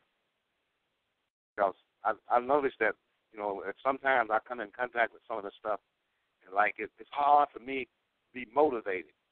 Like I can't. I just don't want to get up. I just don't want to go. I don't want to do anything. Just become, dormant or whatever. But yeah, the chemicals do tend to have a certain effects, and you just have to watch yourself. Just try not to. If you do get into it, you try to discover where it is, and then you do something to alter it, to change it, to stay away from that area, for a certain period of time. And another thing that I found out too is that, like, sometimes I come in and my whole place would be contaminated, and as if someone put some mace or something like that in it. So what I would do is that I would just raise all the windows, turn and put a fan in the window, and put one in the door, and just air the place out real good. But in the wintertime, that's kind of rough, but I will do it. I've done that. So. Yeah, with me, they're using something called biofilm. It's like glue in organisms. And so they did, they coated my steering wheel, my entire car inside and out, my house inside and out, the windows. And you can't tell this stuff is on there unless you use hot sauce or ketchup, and then it allows you to see it. And but it's glue with organisms, and they did my yard and my fence and my trees and everything. But I'm getting really good at detoxing and also doing my house. And as far as like getting angry or upset, I'm an intuitive and energy sensitive because I've been microchipped from head to toe is because why I'm energy sensitive. But I've always been intuitive since I was born, and I think that I get that from my mom's side. She's Japanese, and her religion was Buddhism. But anyways, so I tend not to get upset or, I avoid confrontation and things like that, not because I feel uncomfortable, because I can defend myself pretty well, physically and mentally. It's just I choose to stay in the positive, be happy, joy, and I have a lot of inner peace because I died in 2010, and I was gone for a little while, and I was sent back. And I was sent back to help people. I'm supposed to stay strong and help people, and I didn't know what that meant at that time when I died. But now I know what it means because I realized in 2014, I knew I was harassed and my electronics were compromised in 2011 and 12. But by 2014 is when I found FSCHS and I realized I was a targeted individual. So, yeah, you speak with a lot of depth and insight and inspiration. So, I really think you should consider having your own calls because from your experiences and stuff. And there seems to be a lot of good energy coming from what you're saying and your voice. Mm-hmm. Well, thank you. Thank you, but we got Ella. Yeah. Yeah. I'm so thankful to Ella because, I do know TIs who have killed themselves.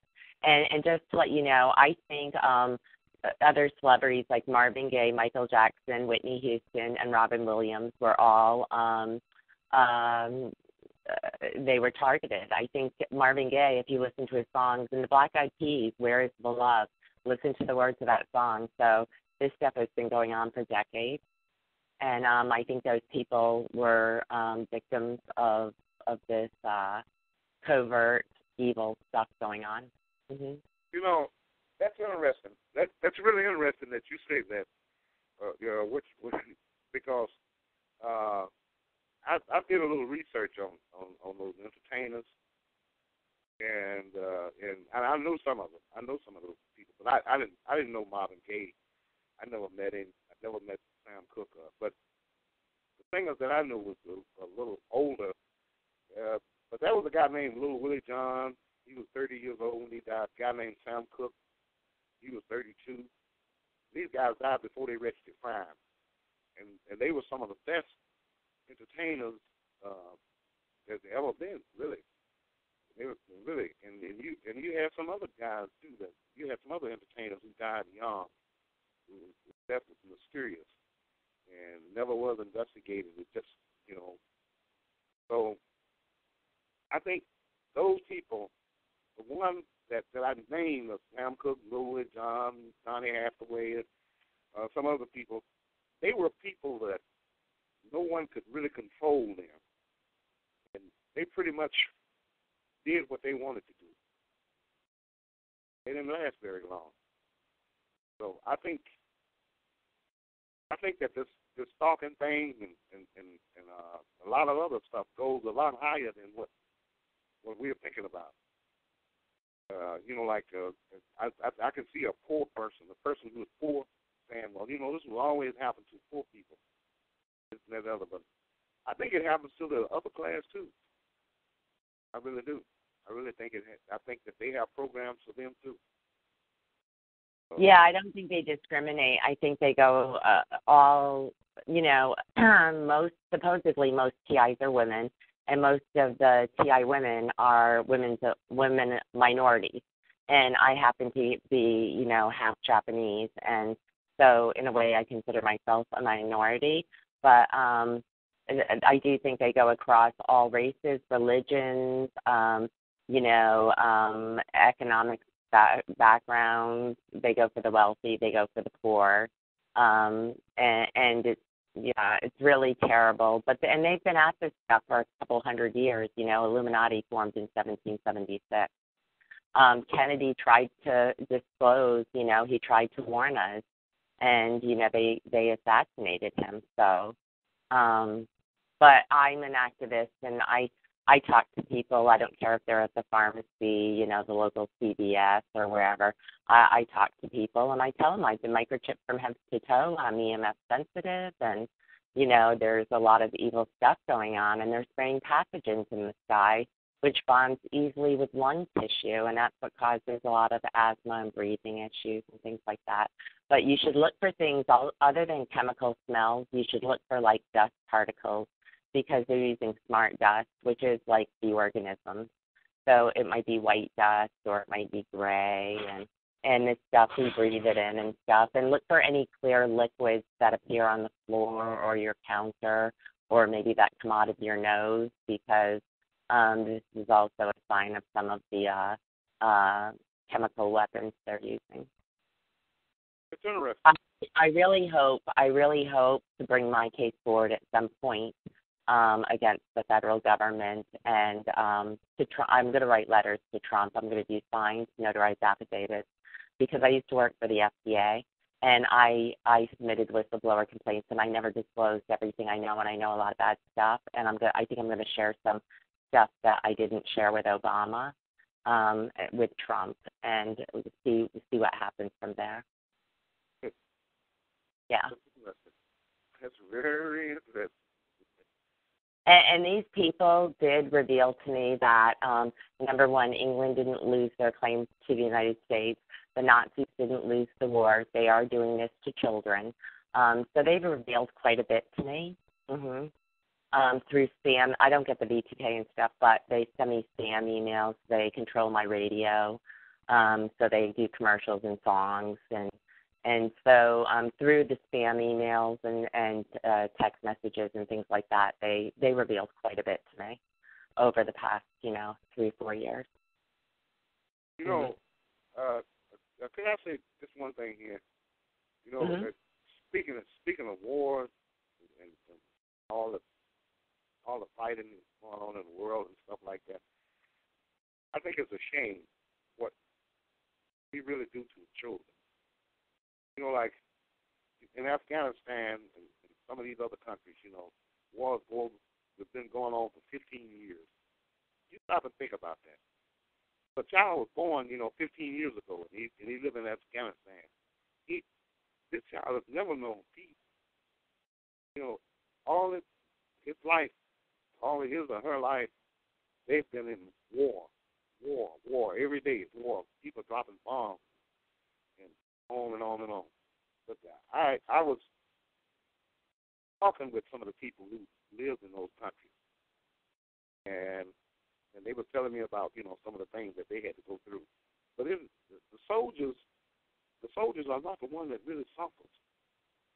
People that when you start a war, the people that really suffer are the citizens. I mean, like the regular everyday persons, and the children. The children are destroyed. They are really destroyed. I mean, what war do to children, it is a shame. It is really terrible. It's awful. That's all I want to say. Well, they funded and initiated and did most wars for the purpose of experimentation, like Vietnam, Agent Orange and LSD, Korean War, radiation. Iraqi war, direct energy weapons, mind control. I actually think the roadside bombs that went off that the soldiers lost their limbs and lives, I think that was to test robotics on soldiers, because these evil people want immortality for themselves. And they know they can't be totally human and live forever, so they know they have to be part robot and maybe part human. But I believe it was to test robotics on soldiers, because even an average person like me could have thought of a way that they could have saved lives and limbs by putting extended arms with heavy wheels that would go over the set off the roadside bomb before the vehicle was on it. So I do think, it's a money-making machine, and they experiment. I didn't know they did radiation in the Korean War, which my father served in, until only a few years ago. And maybe they continue with the children, because, with what's happening with me, and one of my sisters died from non-Hodgkin's lymphoma 27 years ago. And so I think, I think wars aren't, I don't think wars are, I actually think they initiate and plan and fund and the wars for specific reasons. Well, I know it's a lot of money in war and in crime. Like the courthouse and the Pentagon. I do know that they make much money. They make lots of money. Yeah, and many soldiers died in the Iraq War. And one thing I do remember from watching footage of the Iraq War, there was some lady doctor, and she had a name, like they called her like Dr. Death or something. But anyway, she was a chemical in biological and chemical warfare, and they really wanted to find her information. So my question is, did they find the information from that Dr. Death with her biological and chemical weapons, and are they using that on some of us right now? I don't know. That would be interesting to find out. Yeah, that would be interesting. Connie, I wanted to say you have got to get your own talk show. Oh. You should have it like once a week, and you can share all your health and nutrition and everything you should. You can definitely carry it all by yourself too. Yeah, I don't want to take up any more time because other people might have questions for him. But, he speaks with a lot of inspiration and insight, and I'm very, very impressed, and it's a very pleasant call. Yeah. Yeah. Well, one of the most important things in the world, one of the most powerful things in the world is information. Well, you seem to have quite a bit of information. Oh, I have a lot of information. They never tried to do that 5150, haul me off to a hospital or mental ward or anything, because I will sing like a canary, and then people won't want to take prescription drugs. I know a lot. I was there in meetings in person. I talked to people high up. I know a lot, and I don't even think they know everything I know. That's why I think they're like doing all this stuff to me. I'm like in an electronic fence with a satellite above my house. I got like 50 drones outside, and these people do heavy surveillance and targeting with me. But I'm doing really good. I sleep, and I've discovered some new sleeping enclosure. I use laminate flooring material, and it's 25 feet long, and it folds up like an accordion. But anyways, it's Mylar on one side and styrofoam on the other, and because they're hitting me with chemical and biological, so I sleep in an enclosure, and I sleep better, and I don't wake up, and I'm not like coughing up all this chemical and biological stuff that they're shooting, although they keep on trying to destroy it. But anyways, I'm a strong T in the Myers-Briggs. Like, I think about all the possibilities, but I don't only think about them. I try them. I'll try almost anything once. Mm-hmm. Anyways, well, thank you, Ella, for that compliment. That's very nice. I would like to help people. But yeah, you should. You really should have a call, maybe even an after call or early call or even whatever time you want. You can choose when you want. But, even like a 2-hour, 3-hour call or something, everyone always says that too. So, yeah, something to think about, Connie. Okay, I'll think about it. Well, I don't want to take up any more time, but thank you. And, I hope to hear from him again because, like I said, he has a very positive and inspirational, gives off really good energy. Yeah, I felt the same way when I talked to him. Yeah. Okay, Connie, thank you. Now I'm going to come down to Florida, Tampa Metro. Hi, Florida. Hi there. It's Christina. And I have a question here for him. I was wondering, how can you know exactly what you're being drugged with or, what? Because starting way back, I was definitely being drugged and poisoned from something. But when I went to the emergency room, they couldn't pick nothing up. I vomited my guts out. I had rapid heartbeats. I had the whole thing, So how, you said you knew, did you say you knew that you were drugged with? Well, when you're dealing with chemicals and stuff like that, Right. A lot of times you may come in contact with the chemical and don't know it. And that would Okay. be times. That would be times when you come in contact with it and you do know it. You are sure of it. You know, but Mhm. but see, from your reaction. But it's just like if you go into the emergency room. Right.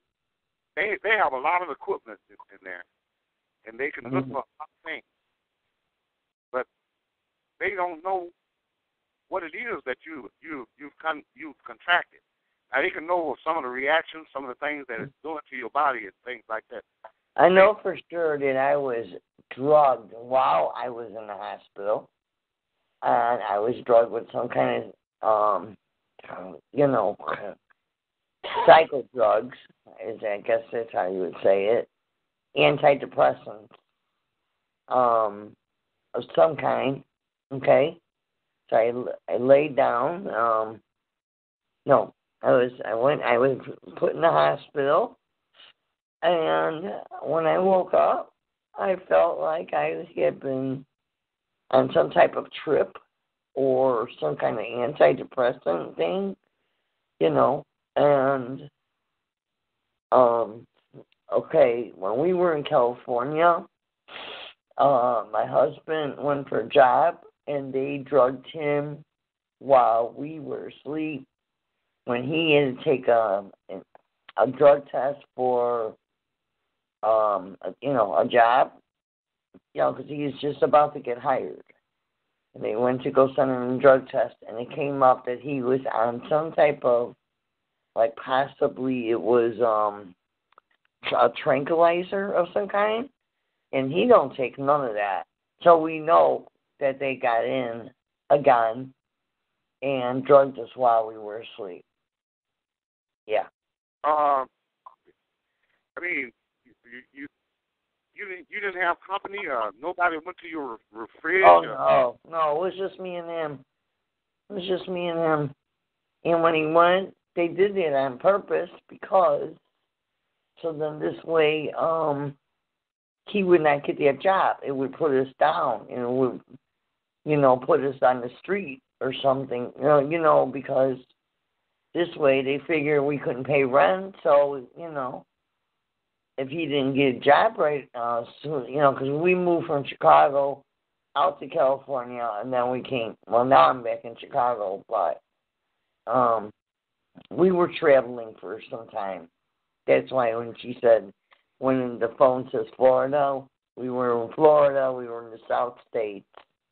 We were in Texas. I have something to share with both of you. Last night I had a conversation with somebody. I don't know if this is safe, this thing or not, but there's a device out there that could break the circuit that's in you, but he said only, professionals could work with this, and it could break out to all the circuits or electronic components that they have in us. Did you hear about that, Elva? Oh, is she there? I'm here. Sorry, I was on mute. No, I haven't heard of that. Either. Okay, well, I got the number. I got the phone number. Yeah, I have to look into it because I'm very skeptical about that type of stuff. But yeah, I'll look into it. I'll have somebody give me their professional opinion on it. Like I invited him on the show tonight, I told him I'd be on between 8 and 10. Somewhere in there. So I said sometimes I don't come on till I try to go to each one of your,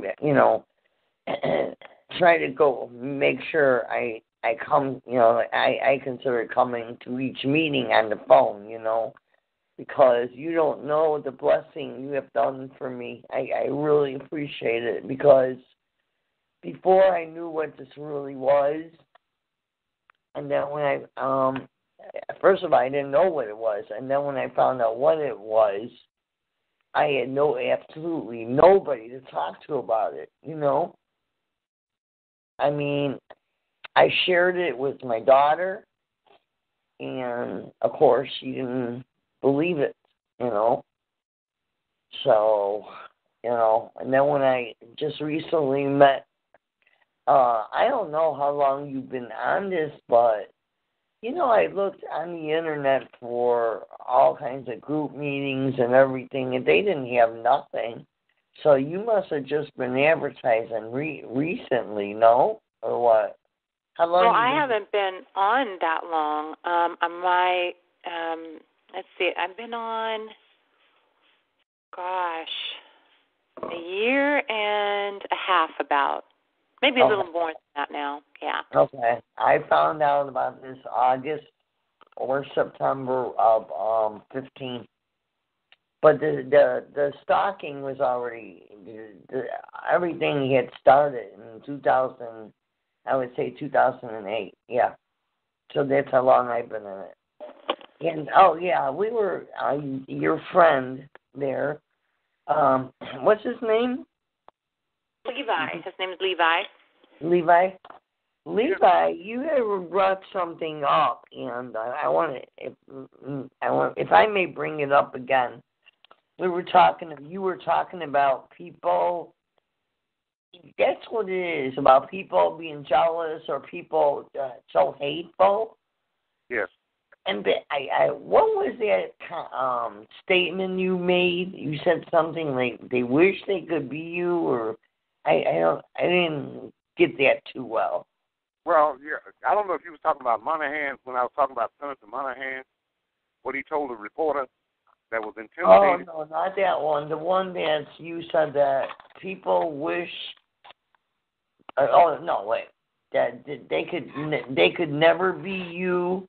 But maybe that's the problem because they want to be you. I really like that statement. I mean, it comes out to people, the ones that haven't even gone past kindergarten. Well, they hate you because you have been successful in your life. It's a jealousy. And the old saying is jealousy turns into hate, Yeah, and Could I say this? I don't care who you are. Okay, I don't care what you have or don't have, or what you know or don't know, and all these things. You're gonna exactly. Wait a minute. Exactly. You're gonna have to pay for what? If you're the wealthiest person in the world, you're gonna have to pay for that. And if you're the poorest person in the world, you're gonna have to pay for that. And what you know, or what you don't know, you're going to have to pay for that. So, exactly. Yeah. But what I'm saying is that do you know that you are intimidating to some people? I'm talking about you. Me myself? Yes. You are. You intimidate some people. Do you know? Yeah, I would imagine so because I wouldn't be here, What happens is, and what happens is because you do that, a lot of people will just flat out hate you or dislike you for that, and you haven't done anything at all to them, for them to even be intimidated, but yet they are intimidated by you, and just because they are, they hate you for that, and they will try to do things to you, but Because, so like you are going to be, you try to do your best from the first time you could get out there and work as a teenager, okay? And you're taught that. You're taught to do your best, because nobody's going to do it for you. So somebody's going to judge you because you have done your best when they could do it too. Or they don't know how. Maybe that's it, right? Sure. But they don't know how. Maybe because they don't care. Maybe because they don't try. And they feel like they've never been loved in their life, and something that maybe when what you had as a kid, they never had that. So they want to destroy whatever love you have in your life, family, friends, whatever, yeah. And how long have you been a target? You said about 12 years? Oh, I've been a target longer than that. I've been a target more than 40 years, probably. Well, I've been a target 10 years, so, I know where you're coming from. And mine was over 2 acquaintances I met. Wrong people at the wrong time at the wrong place. That's it. Well, see, you might have been targeted before then. I don't think that everybody knows exactly when. I know for sure. Mine is not. I have no enemies, no friends. Never been fouled, never been harassed, nothing. No, I know this was it. Yeah, from them too. So, never. I could never say that I had any enemies. I mean, I've had little disputes with people, but not to a point where like this. Yeah. And it's like this, like you said, it's hatred. This man and woman told me they did something to somebody else. And not long after that, I told them that they had to leave my house. Because it was scary, They says, no, we didn't kill them. I asked them, did you ever hurt anybody? Because they were talking crazy, I was like, scary. It is scary, to know that somebody's under your roof. And they're telling you that about somebody that they pretty much paralyzed. Oh, no, we never touched them. Yeah. But they paralyzed them where they can't feel no parts in their body. Nice. And I've always had a good choice of character. Always. So I know my target when it happened. Around the time anyways, let me say. I do believe it started in 2007. Probably fall of 2007. But it actually really didn't get heavy until 2008, 2009. Okay? Yeah. So, see, that's when I was starting noticing things missing out of my house and the theft and everything. Did you go through that as well? Sure did. I mean, did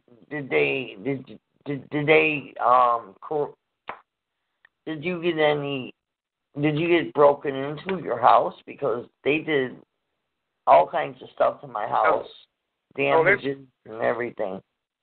No, see what was happening. Let me explain to you what was happening. They were trying to intimidate me. They were trying to frighten me, make me scared. Right.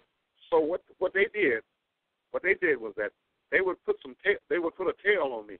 Like I saw the people following me. I saw them. I saw them when like I would be leaving home going to work, and I would see them, and you know what they would do? They would bag the car in so I couldn't get the license plate number. Like they would bag in. And when I pull out, they would pull out behind me. Now, here's what happened. The way I found out that's what they were doing was following me. I would come out of the place and I would walk halfway to my car, right? Right. What they would do, they would crank up. See, they would crank up, and then I would turn around and go back in the house. And what they would do is that they would leave, and then I'd see them circling the block. Either they would still sit right there in the car, and they would be looking at me. But all the time that I was at work, they had someone on the telephone watching me. And they would say, he's still at work here. And so then they would in turn pick the lock, go in the house, do whatever they wanted to do, and come out and go on about their business. Oh, there was strange stuff that was happening in 2008. They wanted me to know that they were going in there. They wanted me, and they was telling me, and so this is how I found out how intimidated they really were. Okay. They were really intimidated by me, and they wanted me to know that they were going in and taking my stuff, and there's nothing that I could do about it. Wow. You know, when I contacted the police and I told them what was going on, and they said, "Well, did you see anybody?" And I saw them when they were following me. They were, "Can you prove?" Well, so the police started asking me questions like, as if they were not obligated to believe me or try to serve me or do anything of that nature. So, well, I lost my rights, basically. You might as well say, because when I called 911, every time my house got broken into, okay, that's what they would ask me. Can you prove it? Christine, I'm going to, is it okay? We still have a couple more questions. I'm running out of time. So would it be okay if I put you on hold? Oh, no problem. Okay, sweetie, I'm sorry. I have two more questions, and I want to get through questions. Okay, so I'll just be listening then. Thank you. Okay, hon. Stay strong. Yes, hang in there. Hi, Minnesota. You're on the air. Minnesota.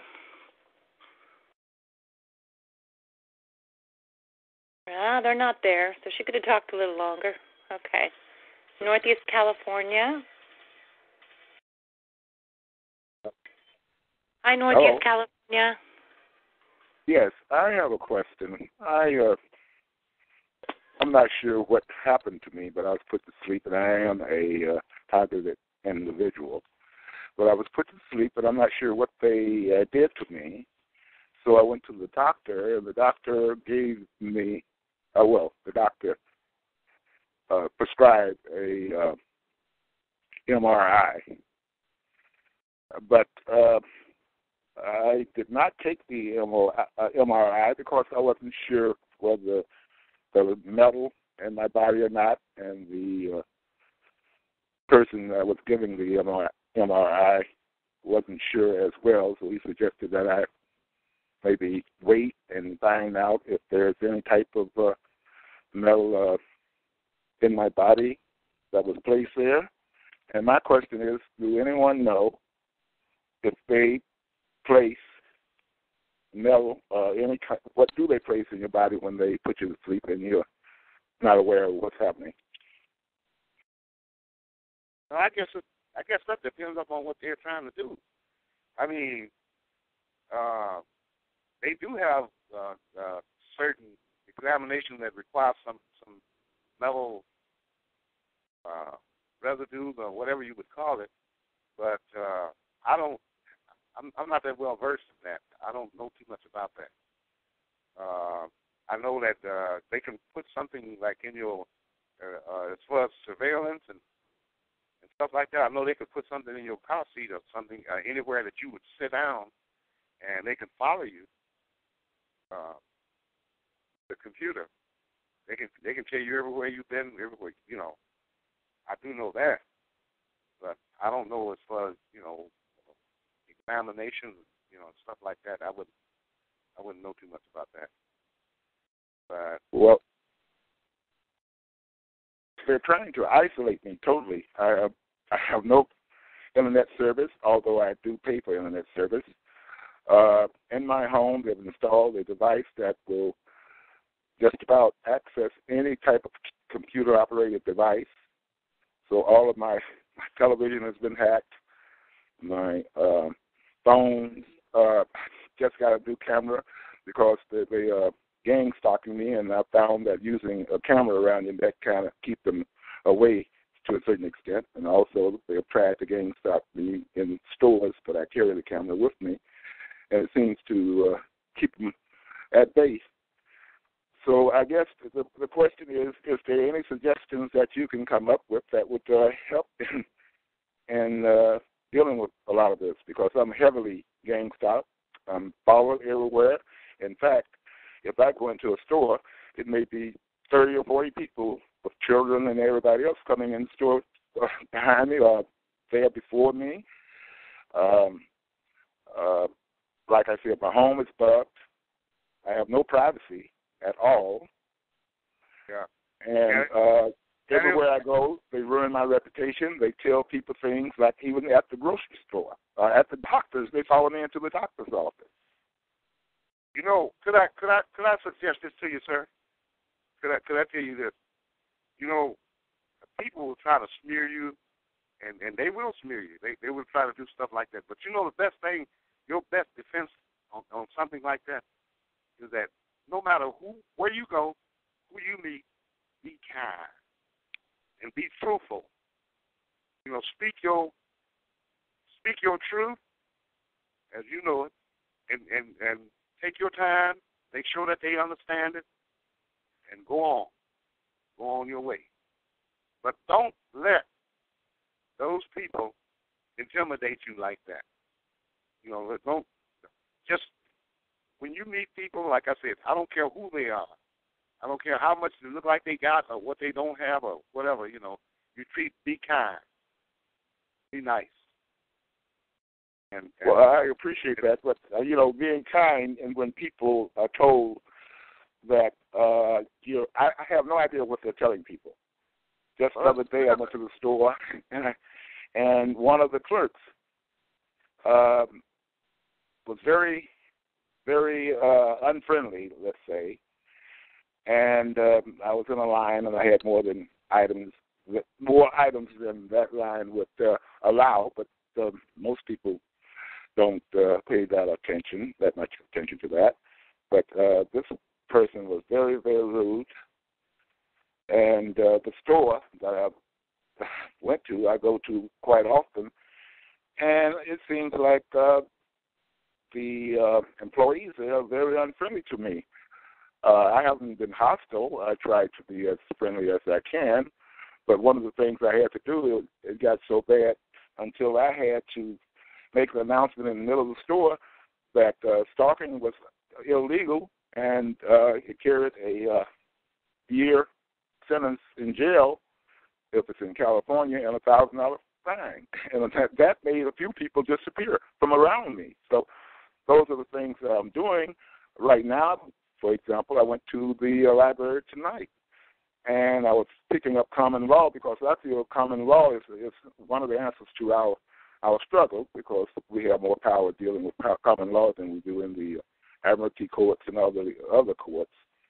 But they actually removed the books from their shelf and took when I first went in, I asked for common law books. The lady gave me, a few names. And this library is in Sacramento. It has 3 or 4 levels. So she sent me to the second level, and the person there absolutely refused to give me any information concerning common law. But I am followed everywhere, and I am smeared everywhere. I have no privacy at all. I mean, totally no privacy. And like I said, I can't get on the Internet. Right now, I was able to get Ella's number one time that I was watching YouTube, but I haven't been able to get any additional information. I have no way of getting into Ella's talk show except that star 1 because the number that she gave me, the code that was given was changed, so I cannot access Ella, and you're the only one that I really know and have any information on, because I would like to get involved as much as I can. Well, could I say this here, sir? Would you mind? I'm sorry. Repeat. I think I have a few things, just a few things. It won't take long, but that I would like to say, if you don't mind. Oh, of course. Go ahead. Okay. Well, when you say that they are spreading word about you, about who you are and what you are not, whatever, In fact, you say half the time you probably don't know, what they're really saying, and people are rude to you, and all these things. But that's okay. That's okay, because you can't stop that. And there's really nothing that you can really do about it except for one thing. There's one thing that you can do about it. And you just be kind to everybody, just like it's nothing going on at all. Just treat the people in that store that's ringing up your stuff, no matter how they treat you, just keep on being kind and being nice. Just be nice and mean it when you be nice. And you know what's going to happen? You know what will end up happening? You take Ella right there. You take Ella. See, there's an Ella in that store somewhere. There's somebody in there who will stand for you if you continue to do that. See, you will always weed out the good people, because there are good people in there now. Don't think that everybody. See, don't make the mistake of saying everybody in there is against you. That's not true. There are some good people in there. They may not be saying anything right now, and they may not do anything right now. But if you keep on being the same person, if you keep on being persistent and being nice, being kind, and treat people the way that you want to be treated yourself, and no matter what they say about you or what they do, you see what I'm saying? You keep on being that way. And sooner or later, there's going to be an Ella, and there's going to be some other people who's going to come out and say, you know what? That's a lot of bull crap. I know how y'all have treated this man, and I know that I'll stand for him. I'll put in a good word for him. See what I'm saying? So you can't stop those people from harassing you like that without help. You're going to have to get some help. And those are the people that can help you. Now, it's not anything that you can just turn it around, overnight. It's going to take time, and it's going to take some patience. But do it. Just do it. And it'll stop. It'll stop. I promise you that it will. It'll stop. But that's all I have to say about it. Thank you. Thank you very much, Levi. I appreciate a couple more that. people raise their hands. I have time for one more question. In California, Tampa Metro is next. So that's the last question. See if I can get it to unmute. There we go. Hi there, Florida.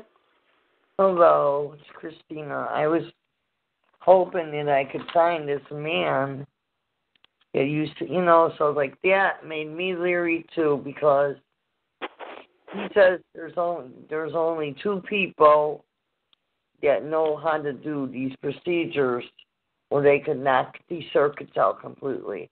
That concerns me, because how about if, it don't work right? Could kill you probably, you know what I'm saying? Or give you a heart attack, or, I didn't get into some real big details with him, but it's on YouTube, and it says how the man is in. Aren't you in Texas? I thought you live in Texas, don't you? I don't live there, and I don't think he does either. Oh, okay. No, that's what he says. He lives in Texas, right at the border by Mexico. Yeah, that's Steve Chappelle, and I had him on my show, or on my podcast, or my call. I had him there. I had him about a year ago, and I heard a lot of bad reviews. I don't believe him. I don't buy it. We're welcome to research it. Stephen Chappelle. I had a friend immediately, like a week later, told me stories about him, and then I got another call with other stories. So, and that's just the feedback. I could be wrong, but I need to say that his theory about his Tesla energy and things like that may work for some people, but it didn't work for these people. And these are people that one guy just called him a scam artist, one woman just called him a scam artist. So I don't know either way, but I wanted to share that other information because I don't want anyone going to spend money and have false hopes. That's all. Or die, one or the other. Die, but you'll spend $500 and nothing will probably happen. Yeah, yesterday when I did speak to him, because I want to know, I'm not just going to go give you $500 and this ain't going to work, you know. He exactly. says, I don't want anyone to be a sucker for that kind of stuff. Right. And, you know, I laughed with him. I go, hey, if you know anything about being a target individual, do you know how sick we are and how much pain we're in?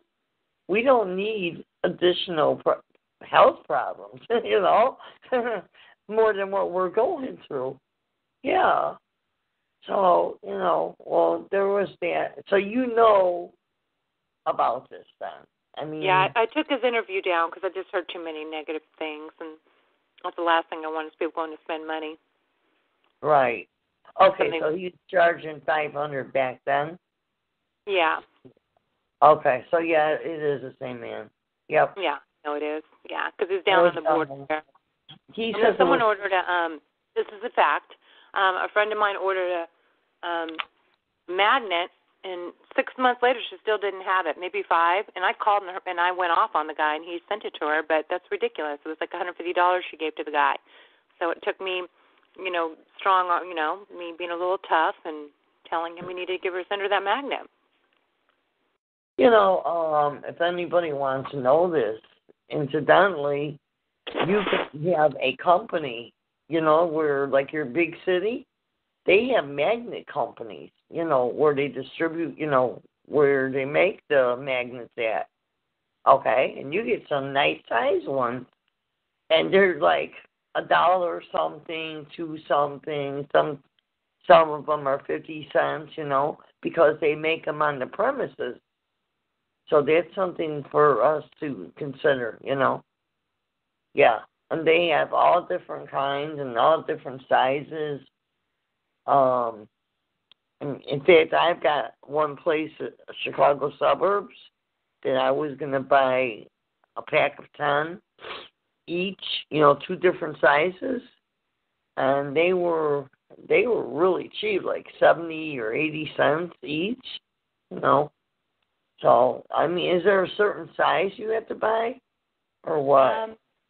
You know, I would say listen to one of the interviews with Dwight Mangum. That's what he says helped him. Some people it helps, some people it doesn't, but at least I have a little faith in him. So I would listen to some of his interviews, just Dwight Mangum, and just look him up on YouTube. I did an interview with him, too. I don't know if it made it to YouTube. Half the interviews, you know, we just, you know, I only have 2 people, and they have jobs. Right. Okay, what's his last name? Mangum, M as in Mary, A, N as in Nancy, G-U-M as in Mary, I believe. Mangum. Yeah. Mangum, okay. He's a really nice fella, that's for sure. Okay. Okay, so... Okay. Thank so, you. You'll be on Thursday. Oops, hold on. What were you going to say, Christina? What is Thursday's episode? Well, that call is, I have another woman who's going to come on and share her testimony. She's a wonderful person, in my opinion. Her name is Susan, and she's from Long Island, and she's going to give her testimony. She's also involved with that new organization, Targeted Justice, with Midge Mathis and Richard Lighthouse and a bunch of great people, and Dolly, who I've had on, and Christy Kennedy, she's been on. So just a really great ethical group of people. So that's going to be on Thursday. And then, Wesley, I just want to give some closing comments and thoughts here. I just want to say thank you so much. I think you were very inspiring, and I just love that conversation we had when you called me that one day, and I'm glad I was able to share you here. And you're welcome to come on the call anytime and speak. And, there's a couple of people there's actually about a handful of people I think I would like to put you in touch with, and just lovely people that remind me of you. And so tomorrow I'll give you a call, and I'll put you in touch. I'll give you those names and numbers, or pass on yours to them if that's okay. And do you have anything else you want to say? I highly suggest everybody listen to his music video after we hang up. And there's also a late night call, too, so I'll give that number. But, again, the name of the song is Once in a Lifetime. Is that right? No, Just One Life, right? Yes, Just One Life. Just One Life, and it's on YouTube, and you just look it up, Levi Rawls, Rawl. And do you want to give a contact, like an email address, so the folks can call you or reach out to you, and email you? I wouldn't give your phone number, but I would give your email because you might be surprised how many people reach out to you. Well, back when I was writing, I had a pseudo. It's called Another Who Said It. Another Who Said It. That's my at AT&T.net. Yeah, it's breaking up a little bit, but okay, it's Another Who Said It. Another Who Said It. Yeah, Another Who Said It at AT&T.net. At AT&T.net. Another Who Said It at AT&T.net. That's how you can reach them. And again, listen to that song. It's very inspiring, of course. And so Ryan's having a call after me. His number is 125-472. 125-472. I know those late calls can be a little sketchy. Everybody's working. The moderators are working hard to kind of control that. I don't know what the deal is with some of those late calls, but Kyle's is pretty good. Kyle does a really good job too. All of us had to learn how to kind of control things a little bit. I kind of let things were squirrely when I first started too, and so you just got to kind of work it out because we want it to be a safe and supportive and place you can come and feel supported and not have to deal with that kind of stuff. So anyways, guys, I hope you really got a lot out of tonight, and hope you're here on Thursday, and maybe listen to the radio show on Friday. And God bless everybody, and I'll see you guys then. Yeah. Thanks, Bella. Bye, Levi.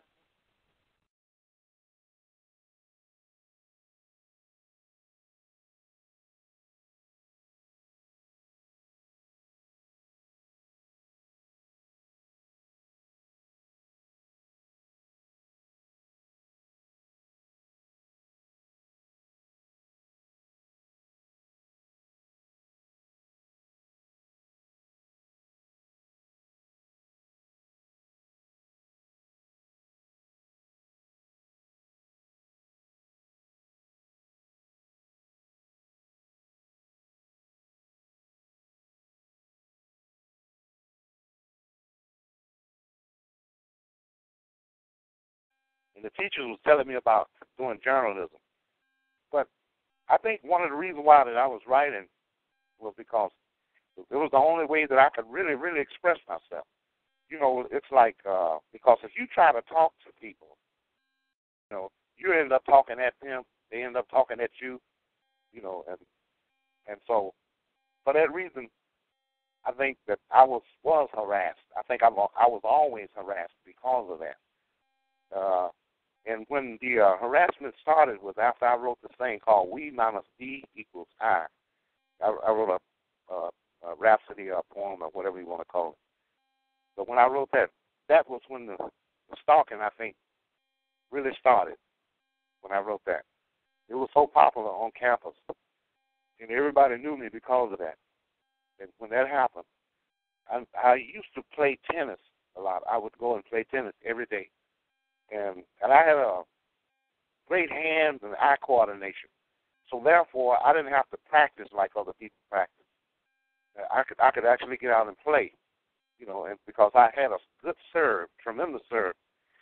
And I always had control of the ball. I could hit the ball just about anywhere I wanted to without even working on it. It just came natural. Okay. So when the stalking started, someone was going into a place when I wasn't there, and they was putting chemicals all over the place. They put chemicals. They lined the commode. They put chemicals on the pillow, and what happened was that I noticed that I always had a ringing in my ear, and my hair was falling out. Like when I wake up in the morning and I look on my pillow would be full of hair. Then when I moved, it stopped for a while. And then it started again. And then I noticed also that when I was playing tennis, I was losing my coordination. Like I couldn't hit the ball. and my eyes was always real red, and I had to ringing in my ear, and it seemed like I was in a daze. You know what I mean? Yeah. And I think that was when the thing really started out. And so I moved again and again, and it followed me. But like it was. What year was that? What year was that, Levi? That was in 60. Approximately. That was in 69 through. I'd say 69 through 70. I guess around 76, 77. It off and on, you know, like it would follow me off and on, and it really got bad. And I think in around about, well, it really got bad in 76. That was when I left my ex. That's when it really. And got had bad. you heard? Did you know what this was? I mean, because back then they didn't have the internet. So what did you think was going on? I don't know. You know, I was really thinking because I had wrote that thing, we minus D equal I. I was thinking that it was the government. And at that time, I think, you know, like you had the Black Panther, and you had a lot of those other people. And one of the things that make it so bad is that, you know, it's when they use the stuff like chemicals and things, you know, like on people, it's really nowhere that you can go, and nobody that you can really talk to about it. You just have to try to figure out what it is, what you're going to do about it, and keep on going. Yeah. And then in the 80s when I think it was, well, in my house we had the internet in the 80s because of my father's work, but eventually, because of the internet, you found a group of other people. You found a group of, you know, other people going through what you're going through. Yeah, that's true. It's true. I mean, the internet, it has its downers, but it also has a lot of good things about it. You know? Yeah. Yeah, and I'm really, because I don't think that anything like this here could ever really get out and for people to be knowing about it if it wasn't for the internet. You know, the thing that makes it so bad is that if something like this is happening to you, and you know that it's happening to you, and you try to explain it to someone else, it kind of puts you in a bad situation. I mean, you know, then you're going to end up having to try to vouch for your sanity. Like, people are going to start saying, now, there are people who know about it. They won't talk to you about it, okay? And the other people who don't know about it, they're not going to talk to you about it either, not really. They're probably going to want to get away from it. And one of the worst things that really happens to people who are being harassed like this is that you end up in being isolated. And once you become isolated, then that really gives them a free hand. I mean, I have lived in places where when I go to work and I come back that evening, I mean, someone has been through everything in my house. I'm talking about they have unpacked boxes. They would go in, they would come in, and they would take like one thing at a time. Okay, like I have a lot of collector's items, you know, like the things that was very dear to me. They were just mean, you know. It was just mean and ugly. But they would come in and they would take one thing at a time. I had record players, boom boxes, you know, a lot of things in music. And I had music compositions that I had wrote. And they come in and take them. But I would never hear anything about it, you know, thereafter. I never heard anybody try to record it or do anything, you know, like that with it. But they would come in and take the compositions. I mean, they took my phone book. They took some of my photos. I was living in a place where I had a carport. And we had a transit that where you could go up in the attic but you had to go in from the carport. And when I parked my car was right under the transit. And about 6 inches from that transit, it was a huge that they were harassing and following and doing things too. So I was saying to myself, I said, well, they probably think that I'm a member of a gang or something, of some kind of gang or something. But I was being followed. What would happen is that I would be going somewhere, and then I would see a car, and I wouldn't even be thinking about it, And then I'd say, I keep seeing that same car. I keep seeing, doesn't matter where I go, I kept seeing that same car. And, well, maybe 2 or 3 different cars, but I would keep seeing these cars real often. And so I questioned my landlord, and I was asking him about, I needed to change my lock. So I changed my lock.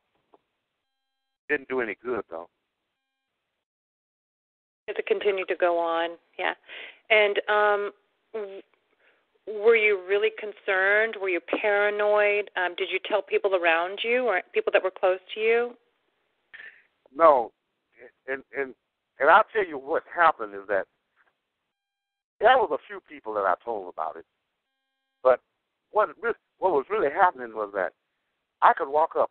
It would be a crowd of people that I knew, like my classmates, and they would be in the hallway or in the cafeteria or somewhere, sitting around talking, and I could come up, and they would leave. Like the conversation would change. I mean, like whatever they were talking about before, they'd stop talking about it. I heard phony conversations and, things like that. And so I wondered. I was really wondering. I said, what is going on? What is really going on? But I tell you what, when I was working at a Chicopee, it was a place called Chicopee here in Little Rock, Arkansas. I was working at a place called Chicopee. Somebody broke 4 of my lugs off my car, off the wheel, and they knew that I would take the freeway every day, like going back home or whatever. But they broke 4 lugs on there, and I didn't know it. And when I hit the freeway, well, my front end started, jagging like from side to side, like woof, woof, woof, woof, like that. And so I pulled over and I looked down, and that's when I saw that. So I creeped along and I went to the tire shop. When I got to the tire shop, the guy looked down there and he saw it. He said, "Man," he said, "somebody's pretty mad at you, Yeah. It's a few weird things that happen. So, but they are great at picking locks, and they are great at following you. They're real good, and you would be surprised who they really are. I mean, I'm talking about respectable people who are really, really tied up heavy in the church. You would really be surprised who would be doing it. Pull up a $20 bill, and he lays it in my hand. He said, "Listen, we'll drop you off," he said, "and I want you to think about it." And so there it was. I ended up in the band. What year was that? I think that was around 60, about 62. 62? Okay. Yeah, Also, there was a note. There was a question in the chat to see if you could speak up just a little bit, maybe hold the phone closer to you. Okay. Can you hear me now? Oh, yeah, we can hear you much better now. And then, definitely, for the sake of the recording so we can hear you well. Also, my YouTube guy said the same thing, if you could speak up a little bit. So that was in 62. And then what happened at that point after they wanted you to think about it for a while? Well, I joined the band, and I performed, until I was until 64. I perform with them until 64. We went on the road a little bit, you know. They had some bookings and things like that. So, and then I left them and I went into Job Corps. You know, I went into Job Corps. And I got to do quite a few things in Job Corps. But, you know, the thing that really gets me about life is that when people, I've met a lot of people, all kinds of people, and they tend to, everybody wants to identify with you. And if you, I mean, they'll start asking you questions. Where are you from? You know, what's your name? Where were you raised? Or where were you born? You know, do you go to church? What is your church you do? You know, so people will do that. And when they find out that you are kind of different, that's when I think some of that stalking and all this other stuff gets started. Because, I mean, people don't really appraise and therefore they don't really appreciate, and they don't really understand, you know, like other people are different and they're supposed to be different. They should be different, you know. And I think that is really one of the starting points of this stalking thing. People picking at you, bullying, and all that stuff. But, right. But you know, like I'd say when I was writing those love letters for all my friends, you know, like in high school. Yeah, you told me that you because of the way you are and your artistic ability. You didn't say that, but I'm just surmising you're more humble than that. But you know, you have this talent, and you had told me we'd shared stories, and you told me how, you know, because you could write poetry and because you could write, your friends would ask you to write for them, for their girlfriends or people they were pursuing. Right. And you know, like all my buddies in school, they would be having trouble with their girlfriend, you know. And they would come over to me and say, listen, they would explain the situation to me. So I'd look at it and I'd say, okay, see, you want a letter that says this and that. I'll say, yeah, that's exactly what I want. Hey, man, you got it, you know. So I started writing. But when I went to college, when I finally went to college, my first year, there in college, at Kennedy King Junior College in Chicago, I wrote some essays.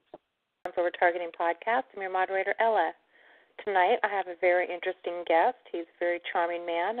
Had a phone discussion with him a couple weeks ago and just thought he would make a wonderful guest here to share his experience, strength, and hope.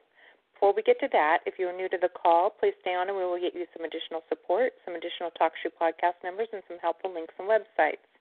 This is a solutions and educational-based podcast, but the views and opinions of my guests are not necessarily my own personal views and opinions. My goal is that everyone can obtain something out of tonight, especially a feeling of empowerment.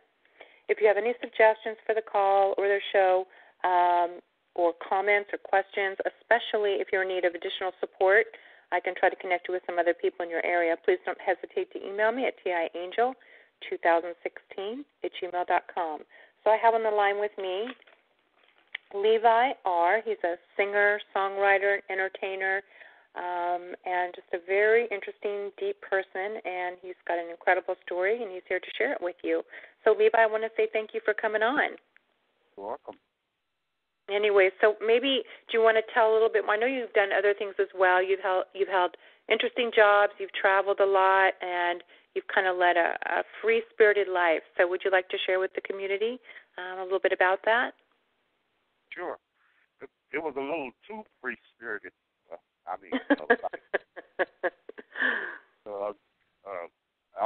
It seemed to me that I was feeling like I was the wrong person at the wrong place at the wrong time, in the middle of nowhere looking for nothing at the wrong, you know, that type of thing.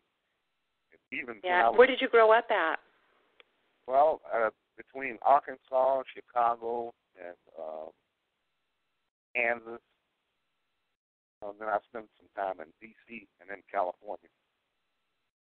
So you got to travel quite a bit in the States and live a lot of different places. How did you get into music? Well, my dad was a minister, and he was a singer, great singer. And we started a quartet I was about 5 or 6 years old, and I think I sang the quartet for about 9 years. And then the military, when we reached the age of 18, most of the guys in the group was around the same age. Well, the military broke the group up.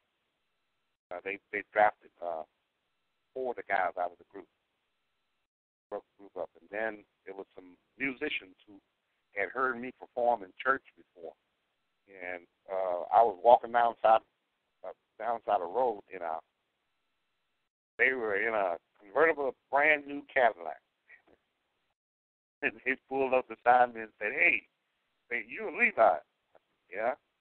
And they said, "You sing, don't you?" I said, "Yeah." They said, "We need a singer, you know." And I wasn't really interested in singing, blues. I was raised in the church, and, I wanted to go. But they said, "Well, get in," so I got in. They took me on down to, we went to rehearsal. So I was listening to them, and they wanted me to sing a song. So they finally found a song that I knew, just one song, And when I sang, they brought their house down. So they said, "Listen, we got plans for you." So the guy was talking to me, and I think I had like 30 cents in my pocket, 25 cents or something like that, And I was hungry, didn't have anything to eat at the house. And the guy